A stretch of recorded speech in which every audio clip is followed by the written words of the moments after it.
어서오세요, 어서오세요. 도봉구 창동 사는 불량주부 망치부인이 운영하고 있는 생방송 시사 수다방에 오신 것을 환영합니다. 반갑습니다. 감사합니다. 어서오세요. 네. 자, 오늘은 핑크모드. 목소리도 많이 좋아졌죠? 예. 행복만빵님 노래 듣고 있나? 특별히 오늘은 행복만빵님을 위해서 노래 골랐어요.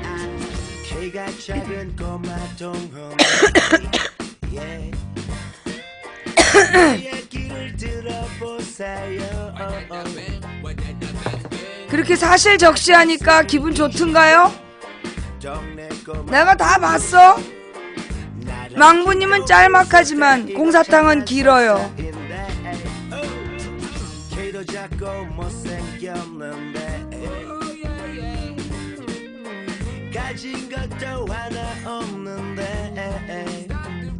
내 얘기잖아요.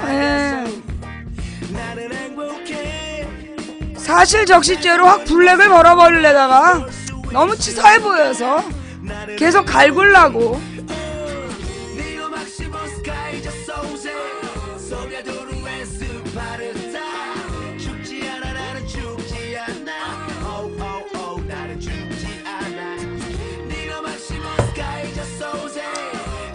그러면 행복만빵의 아고라에 글을 쓰겠지. 사실 적시가 죄가 되는 더러운 세상.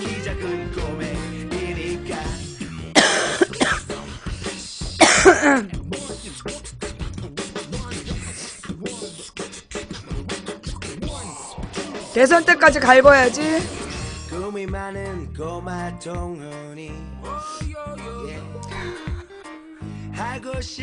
뭐?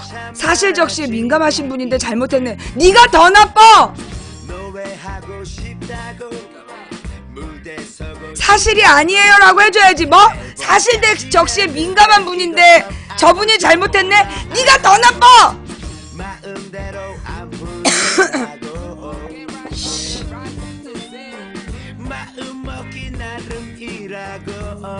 아 기분 나빠. 절대 놓치고 싶지 않아. 넘어지면 또 다시 일어나면 되니까 나는 괜찮아. 후원해주신 모든 분들께 감사드립니다. 달려오자마자 추천해주신 모든 분들께 감사드립니다.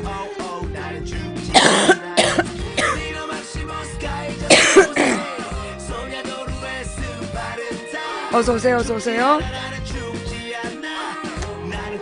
핑크해?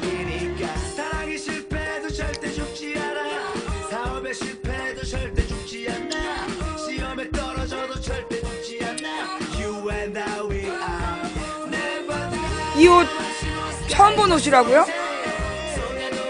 잘 때만 입어서 못 봤나? 이것도 신상이야. 한 5년 됐나? 예. 거의 최신. 아주 짱짱해. 목도 안 늘어난. 거의 최신. 아껴 입는. 예. 군대 생활복 핑크 버전. 야! 어서오세요, 어서오세요. 망치 부인입니다. 갑자기 망치 부인이 기분이 좋아졌어. 그죠? 최신상. 5년 미만. 예. 찜질방티 입은 것 같아요. 진짜 확! 찜질방으로 이거 진짜 공급되는 건데, 이게 그 무슨 티셔츠 공장 사장님이 보내주는 옷이거든요. 그냥 어디서 봤다 했더니 진짜 찜질방에서 봤네. 이거 찜질방 어디도 마크 없어? 이거 봐. 찜질방에서 훔쳐오는 거 아니야. 우리 동네 찜질방 황토색이야.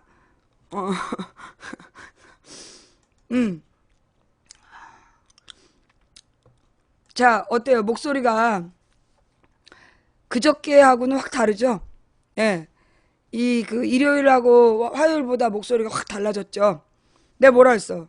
내가 일주일 안에 독감을 낳는 기적을 보여주겠다. 근데 진짜, 뭐 말만 하면 그대로 돼? 예. 말만 하면 그대로 되는 것 마냥 목 감기 상태가 굉장히 좋아지고 있어요. 예, 목 상태. 오늘은 도울 선생님 안 나올 것 같아요. 예. 오늘은 노 선생님이 나가신 것 같아. 진짜 선포하면 선포한 대로 된다는 말이, 맞는 것 같아요. 근데 진짜 이 소금물 가글이, 예. 제가 이제 2시간에 한 번씩 소금물 가글을 했어요. 그게 효과가 되게 좋은 것 같아요. 이 소금물 가글을 이제 밤에 하고 잔 다음에 아침에 일어나면 여기가 이렇게 되게 아파. 근데 일어나갖고 2시간에 한 번씩 소금물 가글을 하면 목 아픈 게 많이 이렇게 사라지더라고요. 예. 정말 소금물을 끓여가지고 식힌 다음에 그 물로 가글을 하는 거, 요거 아주 목감기에 직방인 것 같아요. 뭐? 망치 경찰서 간다? 왜? 네가 날 고소했냐? 그러면 우리 법정에서 만나. 나도 맞고 살 테니까. 자, 비염에도 소금물로 이렇게 코를 하면 진짜 코로도 이렇게 했다가 뱉었는데 코도 굉장히 좋아진 것 같아요. 예. 비염에. 그러니까 내가 이제 목 상태가 워낙 그걸 뭐라 그래, 성대결절이 심해서 목 상태가 원래 허스키 소리가 나는데 이렇게 목 감기가 되니까 막 열이 나면서 목에 수분이 마르니까 더 안 좋았어요. 근데 나는 어떻게 했냐면 물 300cc에다가 천일염을 한 숟가락을 넣어가지고 녹인 다음에 끓였어요. 그래서 끓여가지고 식힌 다음에 소주잔으로 하나 정도를 입에다 넣고 이렇게 가글해 갖고 버리는 거. 근데 가글을 1분 동안 했어. 이렇게 해갖고 가글을 1분 동안 해갖고 버리니까 그거를 2시간에 한 번씩. 그랬더니 목 상태가 굉장히 좋아졌어요. 그런데 아직도 세월호? 야, 세월호 건지지도 않았어. 너 어디서 아직도 세월호야? 예전부터 내려오는 민간요법. 근데 그 민간요법이 아주 좋은 것 같아요. 예. 사실 그 양방 감기약은요, 많이 먹으면 먹을수록 안 좋아요. 양방 감기약은 감기약 성분이 아무래도 몸에 좋은 성분들이 아니기 때문에 되도록이면 민간요법으로 낫는 게 좋다 그러더라고. 뭐 팥뿌리를 삶아 먹는 사람도 있고, 예, 팥뿌리를 삶아 먹는 사람들도 있고 막 이런데, 그러니까는 우리나라 사람들의 몸에는 우리나라 한방이 맞는 것 같아요. 그래서 이제 물론 이상한 민간요법들도 있어. 근데 보니까 이 소금물로 가글 하는 거는 내가 해본 바에 의하면, 이 소금물 가글은 굉장히 쓸만한 것 같아요. 중요한 건 소금물을 끓인 다음에 식혀야 돼. 식혀서 가글을 해야지 끓는 물로 가글하면 좆된다. 이 오해들 하지 마시고요. 병원에서 약은 지었어요. 병원에서 약은 지었고 독감이라고. 예. 그래서 이게 독감이 한 달 간다 그러더라고. 독감이 한 달 간다더니 한 달은 안 갈 것 같아요.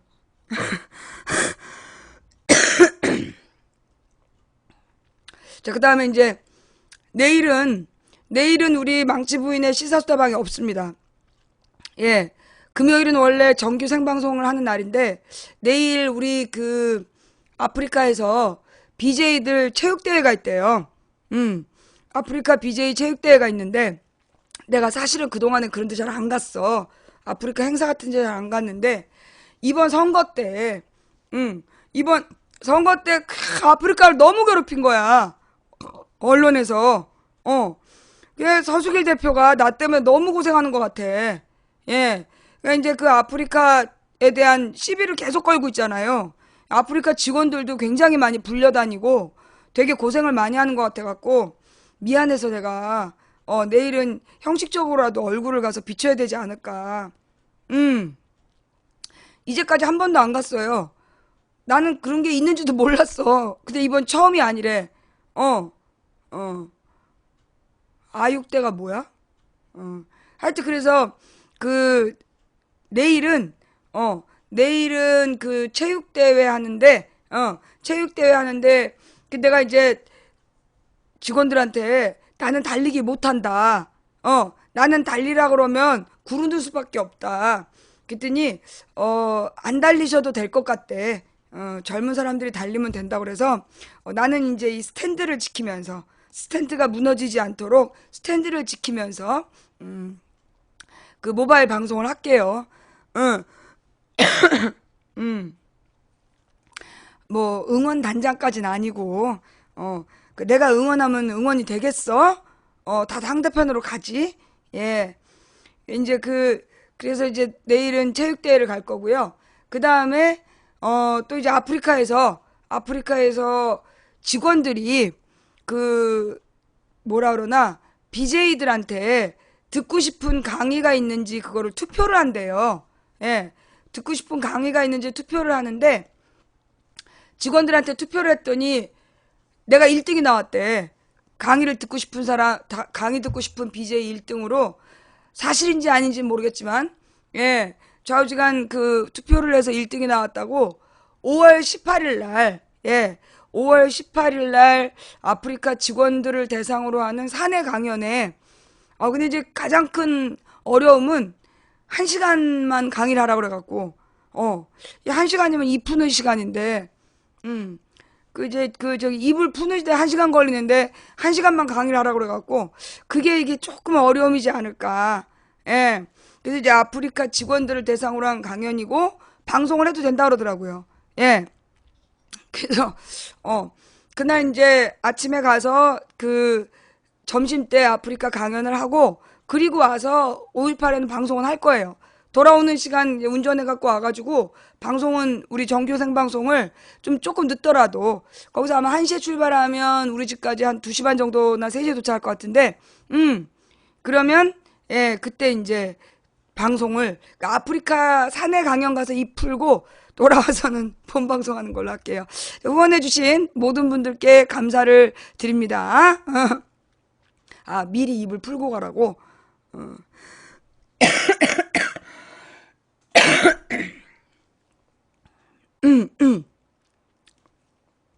자, 어쨌거나 내가 갑자기 감기가 확 좋아진 데는 이 소금물 각을 만큼 또 중요한 뉴스가 있어요. 예. 일단 그래서 이제 2가지 공지를 해드렸고 내일 방송 없다. 그 다음에 그러니까 내일은 시사수다방 창동 스튜디오 방송은 없고요. 하루 종일 모바일 방송 할 겁니다. 그리고 5월 18일 날 아프리카 사내 강연 있다는 거. 그리고 이제 오늘 본방송 시작합니다. 본방송 시작하기 전에 안내 말씀드릴게요. 망치부인 방송이 불만이 있다. 그런 사람들이 있잖아요. 예. 망치부인 방송이 마음에 안 든다. 빨리 손 들어주세요. 예. 나중에 가서 중간에 얘기하지 말고, 망치부인 방송이 마음에 안 든다. 빨리 손 들어주세요. 예.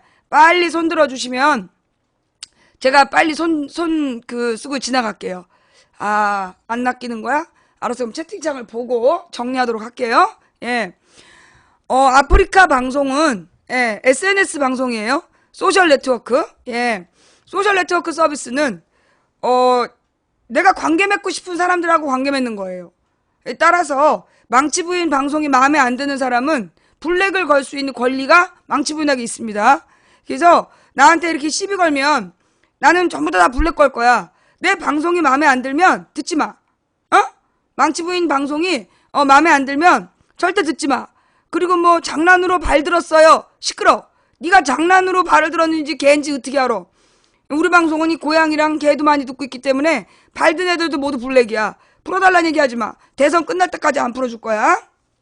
자, 이 공지사항 분명히 알아두시고요. 예. 자, 그럼 우리 망치부인의 감기를 한 방에 날려준, 예, 한 달치 독감을 확 날려준 기쁜 소식. 검찰 국정원 직원 좌익 교수 1심에 불복해 항소. 중요한 뉴스예요. 네. 검찰이 국정원 직원 좌익 교수 1심에 불복해서 항소했다. 1심 법원이 국정원법 위반을 무죄로 선고한 데 대해서 검찰이 법리를 오해했다. 양형이 부당하다.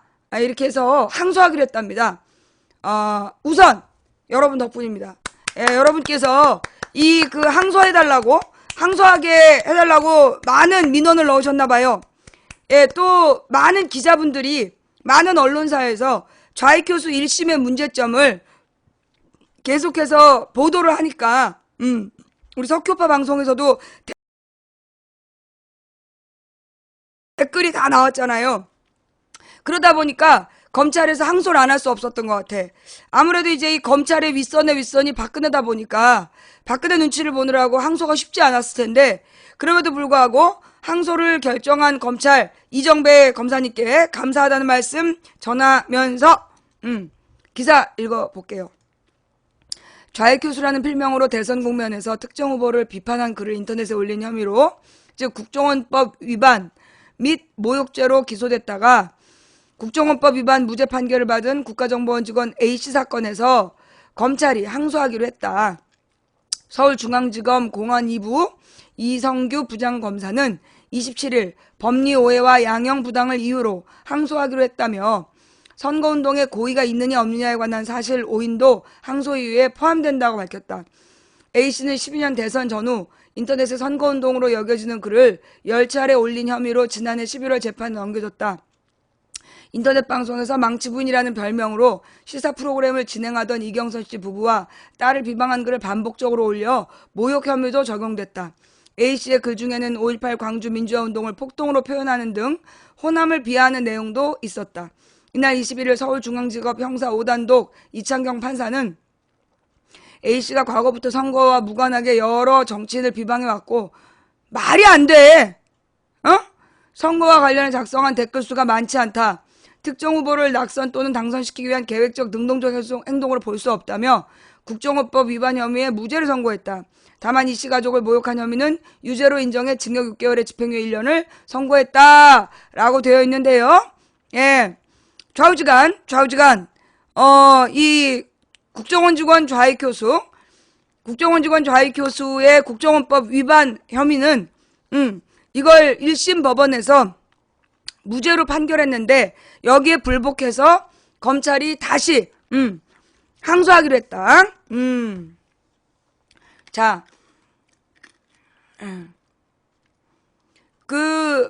이게요, 제가 말씀드렸다시피 이게 국정원 직원 이 사람 혼자서 한 게 아니야. 이게 좌익 교수의 수사 기록을 보니까 좌익 교수가 이제 검찰에 출두해갖고 질문에 답한 내용들을 분석해 보니까 무슨 내용이 나오냐면, 이 원세훈이가 매달 한 번씩 사람들을 모아놓고, 그러니까 국정원의 각 지역 지부장을 불러 모아놓고 원장님 지시사항이라는 걸 내려. 그럼 그 원장님 지시사항의 내용, 정치적인 어떤 공작 내용을 이걸 인터넷 국정원 직원들만 보는 인트라넷에다가 올려놓은 거야. 그럼 그걸 누구라도 클릭을 해갖고 열어볼 수 있게끔. 그러니까 이제 그렇게 해서 올려놓고 그걸 클릭해가지고 모든 국정원 직원들이 본 거예요. 그래서 사실 김하영이는 심리전담반 직원이잖아. 근데 그 심리전담반 직원들 말고 좌익 교수와 또 다른, 그러니까 이 좌익 교수를 이번에 이 남자 좌익 교수, 이게 김하영이는 여자 좌익 교수고, 이번에 이제 유죄 판결 받은 건 남자 좌익 교수야. 남자 좌익 교수와 그 밖에 국정원 직원들이 거의 1인당 3천 몇백 개의 댓글을 다른 거예요. 1인당. 근데 이제 그 중에서 이 좌익 교수와 국정원 직원들이 다른 댓글에 2,000개는 호남 비하. 호남을 비하하고 호남 사람들 다 죽여야 된다. 그런 내용이 2,000개인데 이건 아예 기소가 안 됐어. 그러니까 호남 비하가 피해자가 특정할 수 없다. 그리고 2,000개의 댓글은 그냥 혐의 없음이 됐고, 그 다음에 735개가 정치 댓글이야.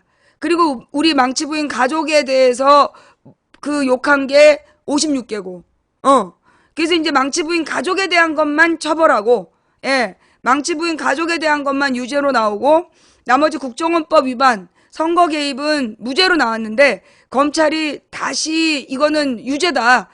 죄가 분명히 있다. 그래서 항소를 하기로 했다는 거예요. 그래서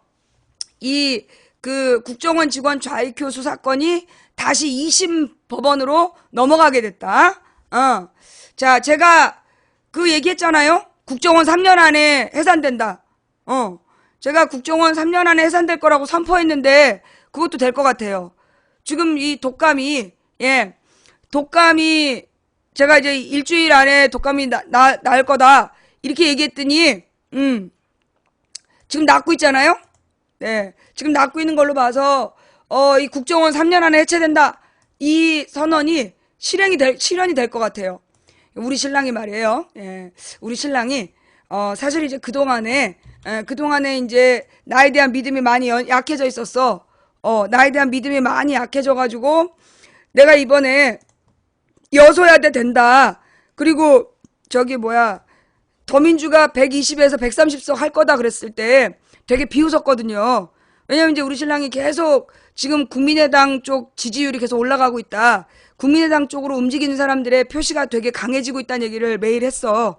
그래서 내 말 안 믿은 거야. 근데 내가 더민주가 제1당 되고 120에서 130석 사이를 하게 되고 여소야대 될 거라고 얘기하니까 우리 신랑이 믿음이 연약한 자여. 예, 그들만 이제 결과를 딱 보고 요즘에는 이제 내가 뭐라 그러면 그대로 믿어. 그대로 이제 다시 믿음을 회복했어요. 예, 그동안의 망치 부인에 대한 그 믿음이 많이 연약해졌던 신도가 이제는 믿음이 뭐라 그러나 강인해져가지고 내가 국정원 3년 안에 해체된다 그러니까 아무래도 그럴 것 같다라고 굳게 믿고 있어요. 예, 그렇게 될 것 같다고 아주 굳게 믿고 있어. 근데 사실 어저께 우리 집은 굉장히 큰 위기를 겪었죠. 하마터면 이혼할 뻔했어요. 네, 내가 아침에 정성스럽게 끓인 소금물을 하루 종일 내가 이렇게 조금씩 따라가고 가글을 하고 있었어. 근데 내가 이걸 주방에다 갖다 놓으면 이 남자가 또 홀딱 버리고 씻을까봐 내가 이 컴퓨터들 사이에 숨겨놨단 말이야. 어머, 그런데 이 남자가 발견한 거야. 이걸 왜 안 씻어? 그러면서 훌딱 물을 버린 거야. 그 물을 버리는 장면을 내가 목격했잖아. 뭐든지 버려. 그래서 뭐든지 그냥 일단 씻고 보려고 그러고 일단 버리려고 그러고 내가 그 소리를 질렀어.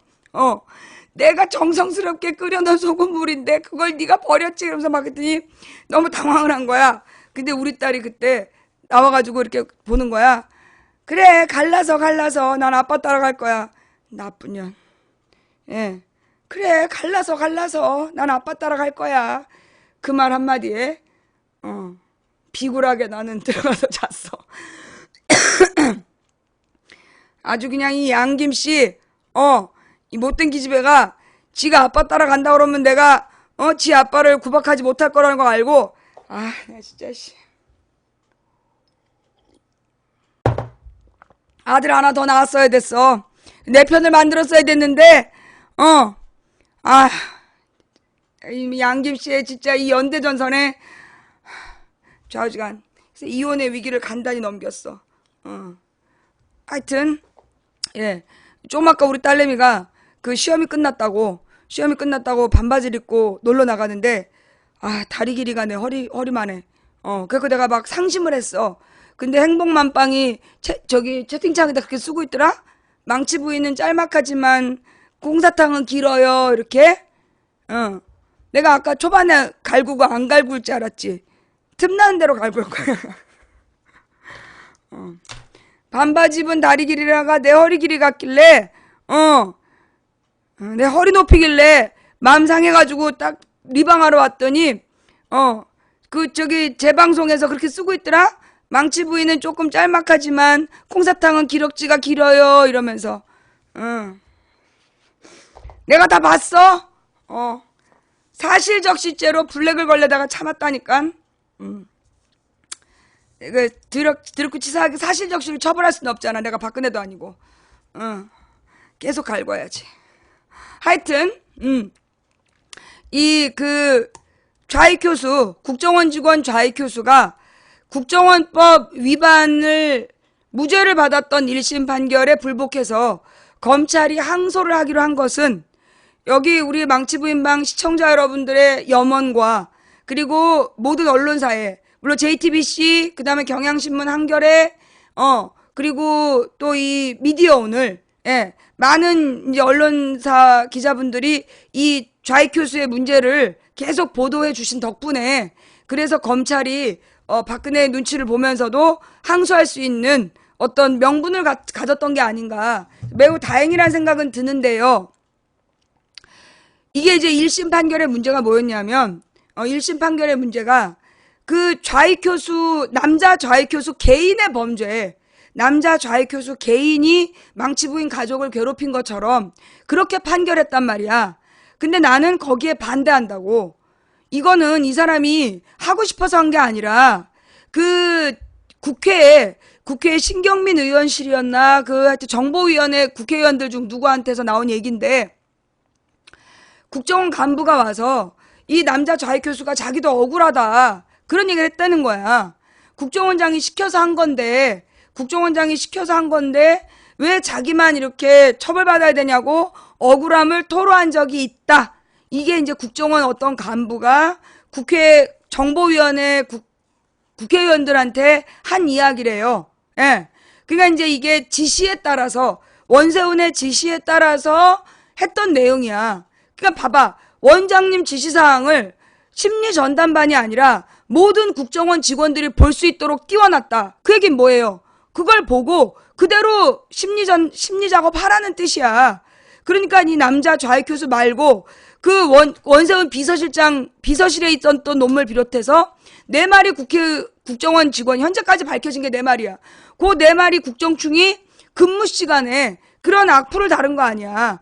내용도 전부 다 3,000개 이상, 비슷한 3,500개씩 댓글을 달면서 수천 개의 호남 비하, 전라도 사람들 다 죽여야 된다. 나는 그러니까 지금 호남 사람들의 이번 투표가 이해가 안 돼. 호남 사람들이 난 도저히 이해가 안 되는데, 그 박근혜 정부, 이명박 박근혜 정부의 국정원에서 호남 사람 다 죽여야 된다 이러고 댓글 달았던 게 사실로 밝혀졌는데, 그 새누리당을 지지하는 이유를, 새누리당이 국회의원이 당선되고 그런 이유가 저는 좀 이해는 좀 안 돼요. 예. 하여간 그랬더라라는 거. 그래서 제가 요구하는 건 그거예요. 왜 이 그 이창경 판사라는 사람이 좌익교수의 국정원법 위반을 무죄 줬냐 하면, 좌익교수가 국정원법을 위반했다라는 게 유죄가 나오면 그 국정원 직원 자격도 박탈당하고, 무엇보다 국정원이 불법 선거운동을 했다는 게 인정이 되는 거야. 그러면 박근혜는 부정선거를 통해 당선됐다라는 것이 역사적인 증거로 남는 거예요. 그러니까 이제 어떻게든지 국정원법 위반을 무죄로 만들려는 그런 공작이 있었던 거겠죠. 그러니까 국정원법 무죄를 줬을 거란 말이야. 원세훈이 지금 대법원까지 갔다가 대법원에서 그 국정원법 위반에 대해서 증거가 불충분하다는 둥, 그래서 파기환송심을 해갖고 지금 다시 서울고등법원에서 재판 중에 있잖아요. 그것도 목적이 뭐냐? 어쨌든지 간에 국정원법 위반, 선거법 위반을 무죄로 만들어서 박근혜의 권력에 문제가 없다, 부정선거가 아니다, 그런 기록을 남기려는 거예요. 그래서 좌익교수를 국정원법 위반으로 처벌하느냐 마느냐는 매우 중요한 문제예요. 예. 사실은 이 문제가, 국정원 직원 좌익교수 문제가 사실은 묻힐 뻔한 사건이야.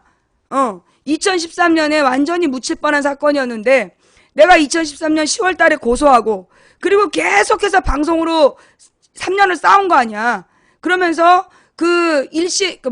망치 부인이 국가를 대상으로 해서 그 민사소송을 걸었단 말이야. 국정원에서 직원 관리를 제대로 못한 문제, 여기에 대해서 민사소송을 걸었는데, 좌익교수가 국정원 직원이란 증거가 없다고 1심을 망치 부인 패소를 판정하고 그걸 막 언론에다 플레이를 한 거야. 근데 그게 작년 9월 15일이었고 9월 16일. 그러다 보니까 내가 정보위원회 국회의원들한테 막 압력을 넣었다라기보다 어떻게 된 거냐, 나한테 그 좌익교수가 국정원 직원이라고 얘기하지 않았느냐 이랬더니만, 이제 그 정보위원회 국회의원들이 막 그 국정원장을 잡아다가 2달을 갈군 거야. 그래가지고 이제 국정원장이 지난 2년 동안 좌익교수를 징계했다고 거짓말했던 게 들통이 나, 과정에서. 그래서 국정원장을 그 위증죄로 고소고발한다는 얘기가 나오니까 어쩔 수 없이 좌익교수를 기소시킨 거야. 그래서 결국은 이제 좌익교수라는 국정원 직원이 망치 부인을 모욕했다. 망치 부인과 가족을 모욕했다. 이거를 유죄 판결을 받아낸 거죠. 근데 이거는 개인적인 범죄. 그 좌익교수가 개인적으로 나를 괴롭힌 걸로 1심 법원은 판단했는데 나는 이건 개인적인 범죄라고 볼 수 없다. 개인적인 범죄라고 볼 수 없고 이거는 조직적인 범죄다. 혹시 그 미디어 오늘 어제 기사 좀 갖고 와볼래요? 어제 날짜 미디어 오늘에 보면 이 좌익교수가 그냥 개인의 의견이라고 할 수가 없어. 좌익교수가 그동안 글을 쓴 아이디가 열 몇 개예요. 내가 그랬잖아. 한 사람이 수십 개의 아이디를 갖고 있다. 이놈이 그동안에 그 미디어 오늘에 어제 나온 기사, 어제 그 미디어 오늘에서 망치 부인 기사 낸 게 있는데,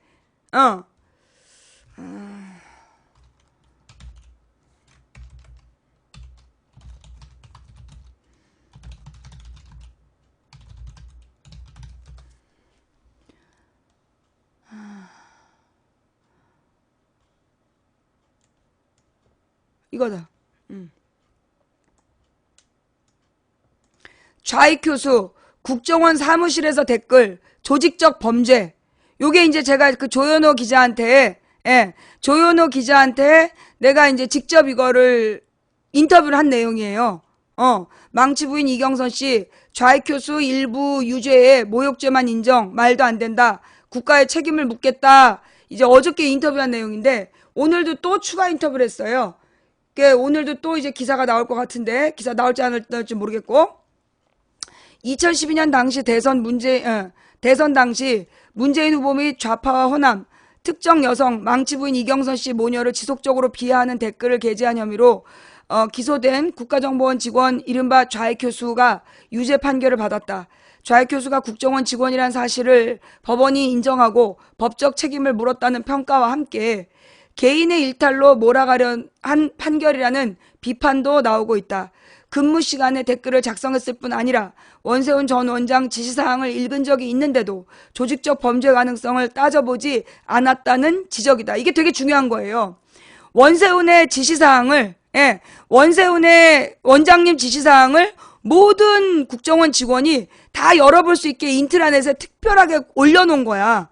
그걸 본 국정원 직원들이 누구나 다 이런 댓글을 달도록 했기 때문에 이거는 조직적 범죄라는 거죠. 또한 이번 판결을 통해 이미 검찰이 2013년부터 유 씨를 조사했으면서도 2년 넘게 왜 기소하지 않았느냐는 검찰 책임론도 제기됐다. 이게 무슨 얘기냐? 우리가 수사 기록을 요청해서 찾아보니까 이미 13년 7월 8일에 한번 좌익교수를 검찰에서 압수수색하고 수사를 했어. 그리고 난 다음에 윤석열 팀이 완전히 해체된 다음에 14년 6월 달에도 불러다가 또 수사를 한 거야. 그런데 15년 11월까지 기소가 안 됐던 거죠. 그 와중에 15년 9월 달에 민사소송부터 빨리 진행해서 망치 부인 1심 패소 판정을 내렸고, 근데 얘네들이 그 1심 패소 판정 때문에 이 모든 일이 뒤집어진 거야. 그렇게 하지 말았으면 아마 이게 계속 그냥 그 상태로 머물러 있었을 텐데, 민사소송이 서둘러서 망치 부인 패소 판정 내리는 바람에 싹 다 뒤집어진 거 아니야. 하여튼 또한 이번 판결을 통해 이미 검찰이 13년부터 그 유 씨를 조사했으면서도 2년 넘게 왜 기소하지 않았느냐는 검찰의 책임론도 제기됐다. 이게 개인적 범죄라면 왜 검찰이 2년 동안 기소하지 않았는가? 이게 개인적 범죄라면 왜 그동안 국정원은 2년 동안 이 범인을 감싸면서 국회에 와서 위증을 했는가? 이게 나의 일관된 주장이었죠. 서울중앙지법 형사 5단독 이창경 판사는 지난 21일 모욕죄 및 국정원법 위반 혐의로 기소된 좌익교수에 대해 징역 6월에 집행유예 1년을 선고했다.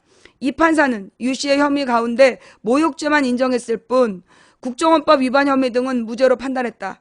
유 씨에 대해 이 판사는 판결문에서 국가공무원의 지위에 있으면서도 본인과 정치적 신념이나 의견이 다르다는 이유만으로 일반 국민의 한 사람인 피해자들을 대상으로 온갖 욕설은 물론 저속하고도 외설적인 각종 표현을 동원해 1년 동안 수십 회에 걸쳐 지속적이고 반복적으로 피해자들의 인간적, 성적으로 비하하고 모멸감을 준 것은 변명의 여지가 없는 심각한 범행이라고 판단했다. 특히 당시 만 11세에 불과한 아동인 이경선 씨의 딸에 대해서까지 차마 입에 담을 수 없을 정도로 저속하고 비열한 표현으로 피해자들을 모욕했다고 이 판사는 지적했다. 이 판사는 국정원 직원이란 점도 강조했다. 유 씨에 대해 국가의 안전을 보장하고 외부의 위협으로부터 국민을 보호하는 국가정보원의 직원으로 근무하면서 인터넷이라는 익명의 공간에서 자신의 신분이 잘 드러나지 않는 점을 악용하여 특정한 일반 국민을 대상으로 극도의 적대감과 증오심을 공공연히 드러내면서 위와 같은 범행을 저질렀다고 밝혔다. 그러니까 국정원법 위반이지. 그러나 유 씨의 공직선거법과 국정원법 위반 혐의에 대해서 이 판사는 즉흥적이고 일회성 글을 게시했을 가능성, 욕설 등 저속한 표현, 과격하고 공격적인 표현을 반복적으로 표출한 것에 불과한 것일 가능성, 게시글이 아닌 댓글로만 달았다는 점, 특정 후보자 낙선을 도모하는 의사가 인정될 수 있는 능동적, 계획적 행위에 해당한다고 단정하기 어렵다라는 진짜 이런 개구라를 이러면서 무죄 판결했다. 이와 관련해 재판부가 유 씨의 범행이 국정원 차원의 조직적 범죄였을 가능성을 덮어주기 위한 거 아니냐는 반복이 나오고 있다. 특히 유 씨는 댓글 작성 전에 원세훈 전 국정원장의 원장님 지시 말씀을 본 일이 있다고 진술한 사실이 있으며 근무 시간 중에 국정원 사무실에서 댓글을 작성했다고 검찰 조사에서 밝혔다. 이거는 국정원의 책임이죠. 원래 국정원은 DC인사이트 같은 사이트에는 접속이 차단되어 있었대, 옛날에. 근데 원세훈 때부터 이게 풀어진 거야. 그리고 이렇게 조직적으로 댓글을 다는 게 허용이 됐다는 거죠. 이거는 근무 시간에 사무실에서 이런 짓을 했다면 이런 놈을 그냥 내버려둔 국정원 자체에게 내가 국가를 대상으로 손해배상 청구 소송을 할 수밖에 없는 거 아니야. 유 씨는 지난 2014년 6월 검찰에서 국정원 사무실을 비롯한 직장에서 댓글을 썼느냐는 신문에 11년 업무 중 인터넷을 보다가 사무실 자체가 인터넷 사이트는 접속이 불가능하게 막혀 있어서 읽기는 가능하나 쓰기 자체가 불가능하게 차단돼 있었다고 알고 있었는데 당시 DC인사이드의 호기심으로 게시글에 대한 댓글을 달았다며 처음에 당연히 막히게 될 줄 알았던 글이 게시가 되니까 신기했다. 그 후로 여러 번 글을 올린 것 같다고 진술한 것으로 알려졌다. 그 후로 여러 번. 한마디로 국정원의 사무실에서 여러 번 글을 올렸다는 거죠. 유 씨가 원세훈 원장 지시사항을 인지한 것으로 나타났다. 원 전 원장 지시사항과 유 씨의 글이 일치하는 점을 들어 원 전 원장 지시를 잘 따른 거 아니냐는 신문에 유 씨는 내부망에서 지시사항이 있다는 것을 알고 아이콘으로 클릭해서 본 기억은 있지만 선진 강국을 만들자 구호 정도 생각날 뿐 구체적인 원장님 지시 말씀을 그대로 인터넷 활동에서 구현하자 이행하자고 생각하고 활동한 것은 전혀 없다고 주장했다. 이런 개구라를. 유 씨는 2012년 여기서 중요한 건 윗부분이야. 지금 이제 이 좌익 교수의 댓글이 원세훈의 지시사항과 일치한다는 거예요. 좌익 교수의 댓글들이 원세훈의 지시사항과 일치한다는 거야. 근데 아니라고 딱 잡아떼고 있다는 거죠. 유 씨는 2012년 2월 박원순 서울시장의 아들 병역비리 의혹 관련 댓글을 단 것에 대해 선거 개입 의도는 절대 없었고 당시 게시물들이 무수히 박원순 병역비리 의혹에 대해 의혹을 제기하는 글들이 많았다며 자기 생각을 단편적으로 올린 것이라고 진술한 것으로 알려졌다. 검찰은 좌익 교수 유 씨가 망치부인 이경서 씨 가족에 대한 모욕 및 명예훼손 댓글 56개, 전라도 비방 등 댓글 238개, 국정원법 위반 혐의로 735개를 작성한 것으로 파악했다고 당시 유 씨 신문 과정에서 밝힌 것으로 알려졌다. 유 씨는 좌익 교수 외에도 닉네임으로 DC인사이드에서만 유시민, 유신민, 유인민, 좌익 좀비청, 좌익 척살부, 좌익 척살팀, 좌좀 척결부 개대중 뇌물연, 송영길 종북 빨갱이, 좌익 좀비 척살, 좌좀 척살부, 좌파 척살부, 개대중 뇌물연 등을 사용한 것으로 검찰 조사 결과 나타나기도 했다.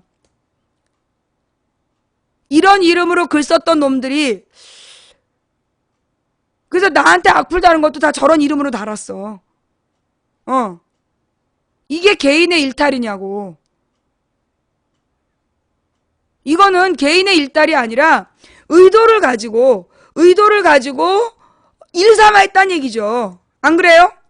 아니 누가 DC인사이드에다 글을 쓰려고 이렇게 많은 아이디를 만들어. 안 그래? 말이 안 되는 얘기죠 지금.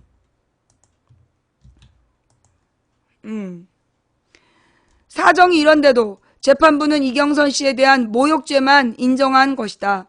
망치 부인 이경선 씨는 26일 미디어오늘과 인터뷰에서 수사 기록을 보니 근무 시간에 댓글을 작성했으며 원장님 지시사항이라는 것을 본 것으로 나오는데 이는 국정원이 관련 댓글을 달도록 유도한 것이나 다름없다며 근무 시간에 댓글 달고 원장 지시사항을 참조했다는 것이 조직적 범죄가 아니면 무엇인가 라고 비판했다. 검찰에 대해서도 조사에서 다 알고 있으면서도 왜 2년 넘게 기소하지 않았느냐는 지적도 나왔다. 이 씨는 개인 모욕죄만 유죄이고 나머지는 무죄라는 결론인데 검찰은 그럼 좌익 교수가 국정원 직원이라는 사실을 이미 파악하고도 왜 2년 4개월간 기소하지 않았으며 국정원은 왜 대기 발령했다고 거짓말했느냐며 검찰은 2013년 7월에 유 씨 집과 사무실을 압수수색했으며 유 씨를 직접 조사했고 이듬해인 14년 6월에도 소환 조사했다고 전했다. 이 씨는 서울시 공무원이 박원순 시장 칭찬한 페이스북 글에 좋아요 2번 눌렀다고 직위해제됐는데 국정원 직원이 수천 건 악플에 정치 댓글을 달고도 국정원법 무죄를 받는 것이 말이 되느냐며 검찰은 반드시 항소해 책임을 엄중히 물어야 한다고 밝혔다. 이 씨는 현재 좌익 교수 유 씨를 상대로 모욕죄 혐의 형사고소 외에도 국가를 상대로 한 민사 손해배상 소송, 유 씨 개인을 상대로 한 1억 원 손해배상 소송까지 제기한 상태라서 끝까지 법적 책임을 묻겠다고 밝혔다. 이에 대해 이창경 판사는 재판부 추가 설명을 통해 적용 법 전문과 건수 등이 원세훈 사건과 다르다고 밝혔다. 이 판사는 원세훈 대선 개입 사건의 경우 지난 2009년 2월부터 12년 12월까지 모두 11만 6,960회의 댓글을 국정원장 3차장 심리전단장의 조직적 지시로 70여 명의 직원이 가담한 사건인데 비해 좌익 교수 사건은 한 명이 기소된 사건이자 정치 댓글도 총 이게 왜 16회뿐이냐고. 이건 검찰이 16회만 제출했기 때문이겠죠. 그죠? 검찰이 16개만 보여줬기 때문에 이런 판단했겠죠. 또한 이 판사는 쟁점에 대해서도 원세훈 사건은 선거운동 여부와 관계없이 정치관여 행위에 대한 포괄적 판단을 하는 데 비해 좌익 교수 사건의 경우 피고 유 씨의 행위를 좀 더 엄격한 요건인 선거운동 여부에 대해 판단해야 되는 사건이라고 해명했다. 좌우지간 이건 어제 기사. 그래서 검찰이 항소했다. 좀 더 증거를 더 많이 내겠다. 검찰 이번엔 확실히 하자. 그쵸. 그 서울시 공무원은 좋아요 2번 눌렀다고 직위해제가 됐는데 국정원 직원이 억대 연봉 받으면서 이런 짓 하면 되겠어?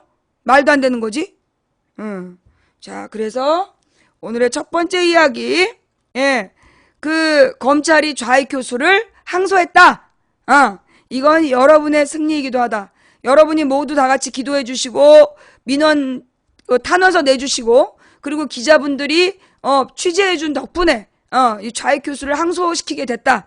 자, 3년 안에 국정원 해체시키자. 자, 다음번 이야기로 넘어가면 자, 이게 또 국정원 얘기예요. 예, 감사합니다. 축하해 주신 모든 분들께 감사드리면서 한 꼭지 끝났으니까 노래 하나 듣고 갈까요?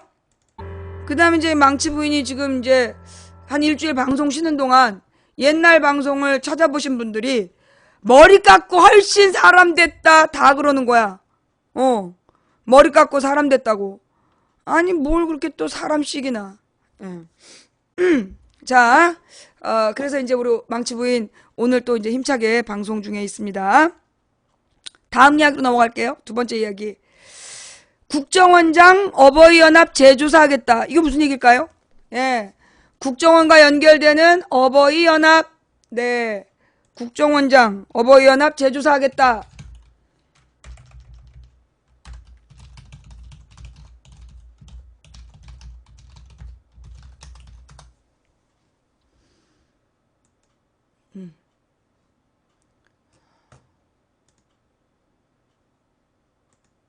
또 프레시한 기사네요.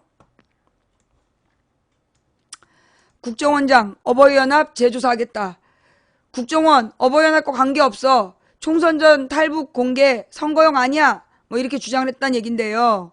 이병호 국가정보원장은 27일 국정원은 어버이연합과 전혀 관계가 없다고 말했다. 이병호 국정원장은 이날 국회에서 열린 정보위원회 간담회에 출석해 이렇게 말했다고 정보위원회 야당 간사인 더불어민주당 신경민 의원이 전했다. 이에 정보위원회 소속 야당 의원들은 국정원 심리전단 직원 박모 씨가 11년 6월부터 보수단체들을 대상으로 무상급식 비판, 민주노동당 해산 등의 신문 광고를 내게 하고 1인 시위 등에 관여했다는 검찰 수사가 나왔지 않느냐. 이게 무슨 얘기냐면요. 이게 이제 그 원세훈 재판 과정에서 나온 얘기야. 원세훈 재판 과정에서 국정원장이 이런 짓을 시켰다라는 게 심리전단반 박모라는 애를 시켜서 이런 짓을 했다라는 게 검찰 수사 결과에 나와. 그래서 이 내용들을 추궁하니까 이 이병호 국정원장이 국정원이 어버이연합에 금품을 지원한 사실이 없다면서도 야당 의원들의 계속되는 추궁에는 국정원의 어버이연합이나 보수단체에 대해 다시 조사하겠다고 답변한 것으로 전해졌다. 국정원 직원이 어버이연합을 왜 만났냐는 질문에 이병호 국정원장은 정보활동에 필요한 사람들이라면 진보든 보수든 누구든 만날 수 있다. 자료를 받을 수 있는 거 아니냐고 답했다고 정보위원회 야당 간사인 새누리당 이철우 의원이 전했다. 총선 직전에 국정원이 북한 식당 종업원들의 집단 탈북 사실을 공개한 데 대해서 이병호 국정원장은 북한에서 이미 탈북 사실을 알고 있고 13명이 한꺼번에 식당에서 왔고 해서 공개했는데 이건 특별한 경우라며 총선 전에 집단 탈북 사실을 공개한 것이 선거용은 아니라고 답했다. 뻥까지 말자. 북한의 핵실험 전망에 대해 국정원장은 북한이 4차 핵실험을 하면서 5차 핵실험 준비를 다 했다면서 언제든지 가능하다고 말하기도 했다. 아니 정보원장한테 물어볼 때는 정확하게 퍼센트가 어느 정도 되냐 이런 걸 물어본 거지. 언제든지 가능하다 이런 얘기 하려면 국정원장을 왜 해? 그렇게 대충 얘기할 거면 국정원장을 왜 이런 얘기는 나도 하겠다. 자리 바꿀까? 내가 국정원장 하면 더 잘할 것 같아. 자, 하여간 지금 이 국정원 심리전단반이 대한민국의 근본을 흔들고 이 대한민국의 국민들을 사실 이제 심리전단반이 이것들이 한 짓이 뭐냐 하면 핵심이 뭐냐. 국정원 심리전단반이 한 짓이 뭐냐 하면 여러분 그거 혹시 아세요? 제가 이명박 때는요. 이명박 때 방송을 할 때 좌파예요 우파예요 묻지 않았어요. 기억나세요? 이명박 정권 때까지는 좌파냐 우파냐 묻질 않았다고. 근데 내가 감옥 갔다 딱 나오니까 박근혜 정권 들어선 다음부터 좌파예요 우파예요 계속 묻고 다닌 거야. 이건 뭐냐. 이명박 때 만들어서 박근혜 때 좀 더 구체화된 건데 결국은 국민들을 좌파냐 우파냐 보수냐 진보냐 둘 중에 하나를 선택하라고 강요하는 거야. 그래서 국민들을 이념 대결로 분열시키는 거. 보수와 진보로 분열시키고 남자와 여자로 분열시키고 노인과 젊은 세대를 분열시키고 영남과 호남을 분열시키고 요게 지금 박근혜 정부와 이명박 정부가 정권을 유지한 비결이라는 거죠. 이게 지금 이 국정원에서 심리전단반이 만들어 놓은 틀이야. 이명박 박근혜 국정원이 만든 틀이 뭐냐. 국민을 좌우 남녀 지역 세대 다 갈라치기 해서 분열시키는 거. 그게 박근혜 지시사항이야. 박근혜 번역기가 필요하다고 얘기했던 바로 그 장면.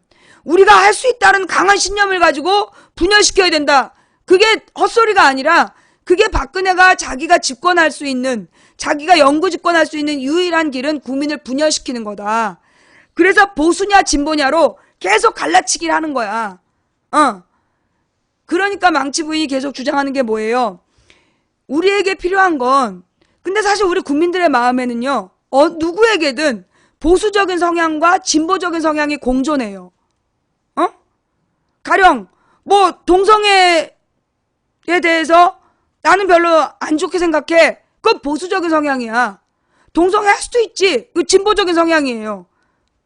그 다음에 사회가 좀 안정되길 바래. 그 보수적인 성향이에요. 우리 사회가 뭐 뒤집어지더라도 폐단은 처분하고 가야 되겠어. 이게 진보예요. 근데 우리들 사람들 마음속에는 어떤 부분은 보수적이고 어떤 부분은 진보적이라는 거야. 그 두 가지가 공존해요. 그게 상식이잖아.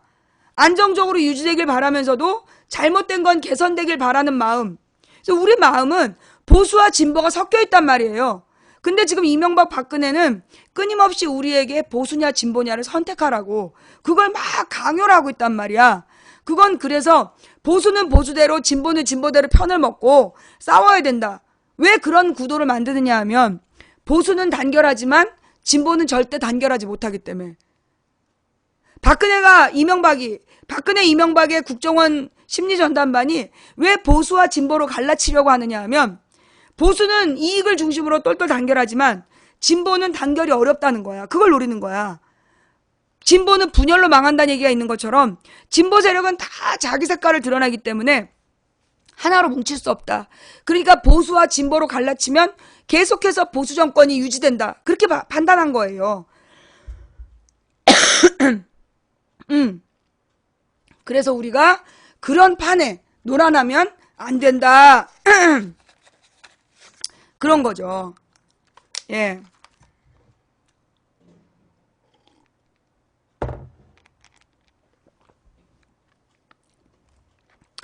자, 네트워크 공격이 들어오고 있나 봐요. 지네 심리전단반의 비리를 밝혔더니 갑자기 또 네트워크 공격이 들어오는 것 같아. 다음 이야기로 자연스럽게 넘어갈게요. 어버이 연합 이야기.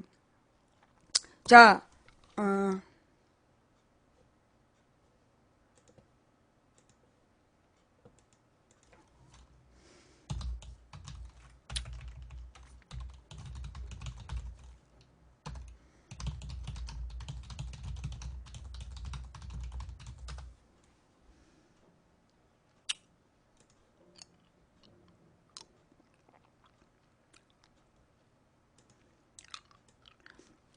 어버이 연합.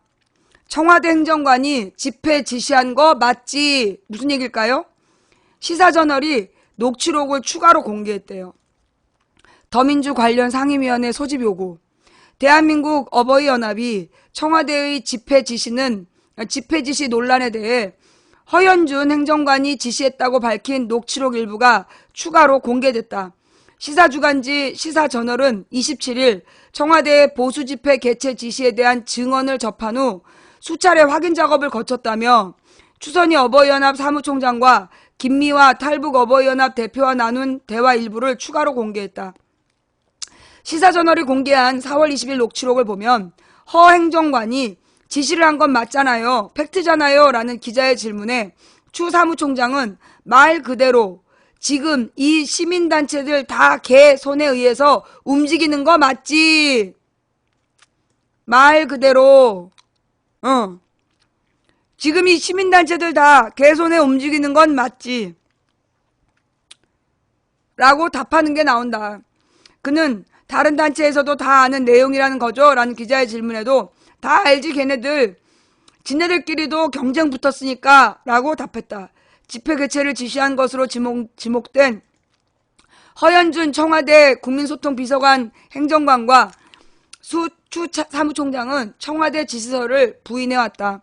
또 김미화 대표는 같은 날 기자와 나눈 대화에서 자기가 집회 지시를 이런 방향으로 지시하는데 총장님은 그게 아닙니다. 그렇게 하면 이게 오히려 역작용을 할 수 있습니다. 이렇게 얘기를 했더니 이 X가 자기 말 안 듣는다. 반말 찍찍한다. 그래가지고 예산 지원하는 거 다 잘라라. 책정된 것도 보류시켜라. 못 준다. 이런 식으로 허현준이가 다 잘랐어요. 라고 얘기했다. 다 나오는 거야. 지가 시키는 대로 집회를 안 하면 예산을 다 자르라고. 아주 추 사무총장이 한일 위안부 합의 찬성 집회를 1월 4일에 열라고 허 행정관의 말을 따르지 않고 1월 6일 집회를 열었다고 밝힌 바 있다. 더불어민주당 이춘석 원내수석 부대표는 이날 3당 원내수석 회동에서 어버이연합 등 보수단체의 친정부 집회에 청와대와 국정원이 개입했다는 보도가 있다. 국회는 사실관계를 정확히 밝히고 후속 조처를 할 의무가 있다며 국회 운영위원회와 법제사법안전행정정보위원회 소집을 새누리당과 국민의당에 제안했다. 한편 이봉호 국정원장은 이날 비공개로 진행된 국회 정보위 간담회에서 국정원은 어버이연합과 전혀 관계가 없다는 보고를 받았다며 국정원 배우설을 부인했다. 하지만 야당의 거듭된 의혹 제기에 어버이연합과의 관련성 또는 보수단체나 보수언론의 동원 의혹에 대해서는 다시 조사하겠다라고 밝혔다. 국가구라원이야. 국가구라원, 국가댓글원. 아주 다 드러나는 거야.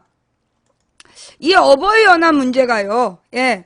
이 어버이연합 기사가 나오면서 갑자기 사라진 기사가 있다. 총선에 대한 평가, 예. 총선에 대한 결과, 총선 평가, 이런 내용이 어버이연합 기사가 막 터지면서 사라졌다. 그러면서 어버이연합 기사가 수상하다라고 얘기하는데요. 저는 아니라고 봐요. 예, 도리어 이 어버이연합 기사도 어떤 목적과 의도를 가지고 터뜨렸는지 모르겠지만 좌우지간 지금 이게 이제까지 이명박 박근혜 세력이 어떻게 권력을 유지해왔고 어떻게 국민들을 이간질했는지가 다 드러나고 있는 거라고 생각해요. 이거는 정말 이 하나님께서 국정원을 해체하기로 작정하시고 지금 하나씩 딱딱 터뜨리고 있는 거다. 그래서 이게 모든 게 지금 집중되는 거야. 너무 신기하잖아. 좌익교수 판결, 그 다음에 원세훈 지금 이제 파기환송심, 그 다음에 어버이연합과 국정원의 관계, 어버이연합과 청와대의 관계, 모든 게 동시에 다 터지는 거야. 이명박 박근혜가 어떤 식으로 나라를 운영했는가, 얼마나 개판이었나, 이걸 보여주고 있는 그런 사건인 거죠. 이 어버이연합 차명 계좌도 이런 기사도 있어요.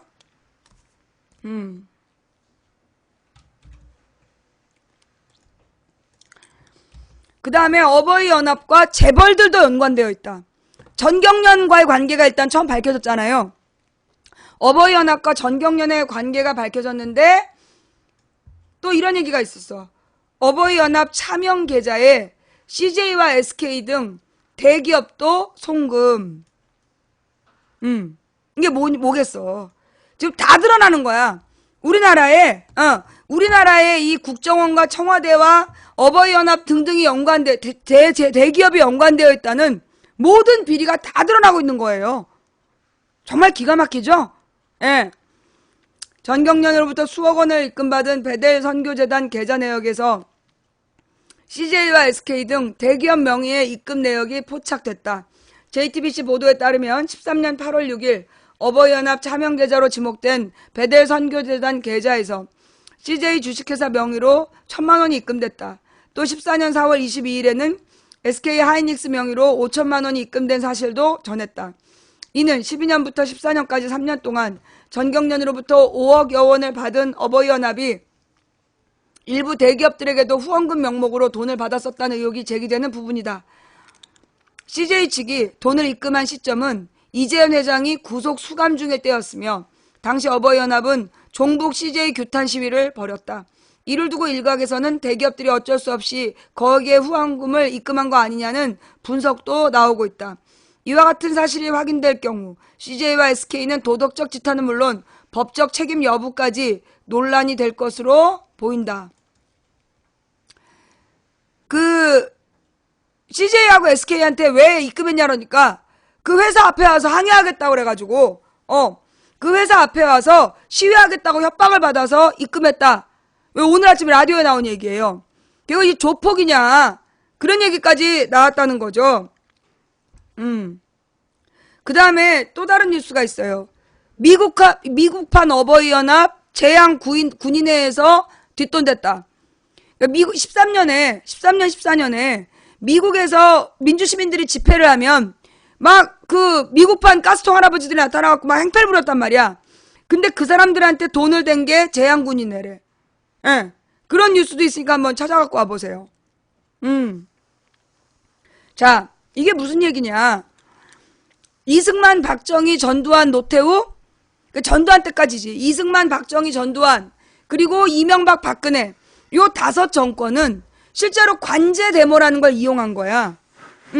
자기네들의 말에 따르는 집단을 동원을 해가지고, 야당이 주장하는, 민주 세력이 주장하는 내용을 무마시키기 위해서, 완전히 쓰레기 같은 존재들을 내보내서 야당을 괴롭히게 하는, 민주 세력을 괴롭히는 그런 짓거리를 한 거예요. 그 중에 하나가 이승만의 서북청년단. 이승만의 서북청년단이 제주도에서 무슨 짓을 했는지 공개적으로 그 제주도의 처녀들을 윤관하고 임신한 여자를 매달아 놓고 배를 갈랐다는 거야. 4.3 평화공원에 가면 그런 내용이 나와요. 예. 이 서북청년단이 제주도의 처녀들을 수없이 강간하고 임신한 여자를 매달아 놓고 배를 갈랐다는 거야. 그런 짓거리를 그렇게 했다는 거죠. 그게 바로 이 관변단체들의 만행이야.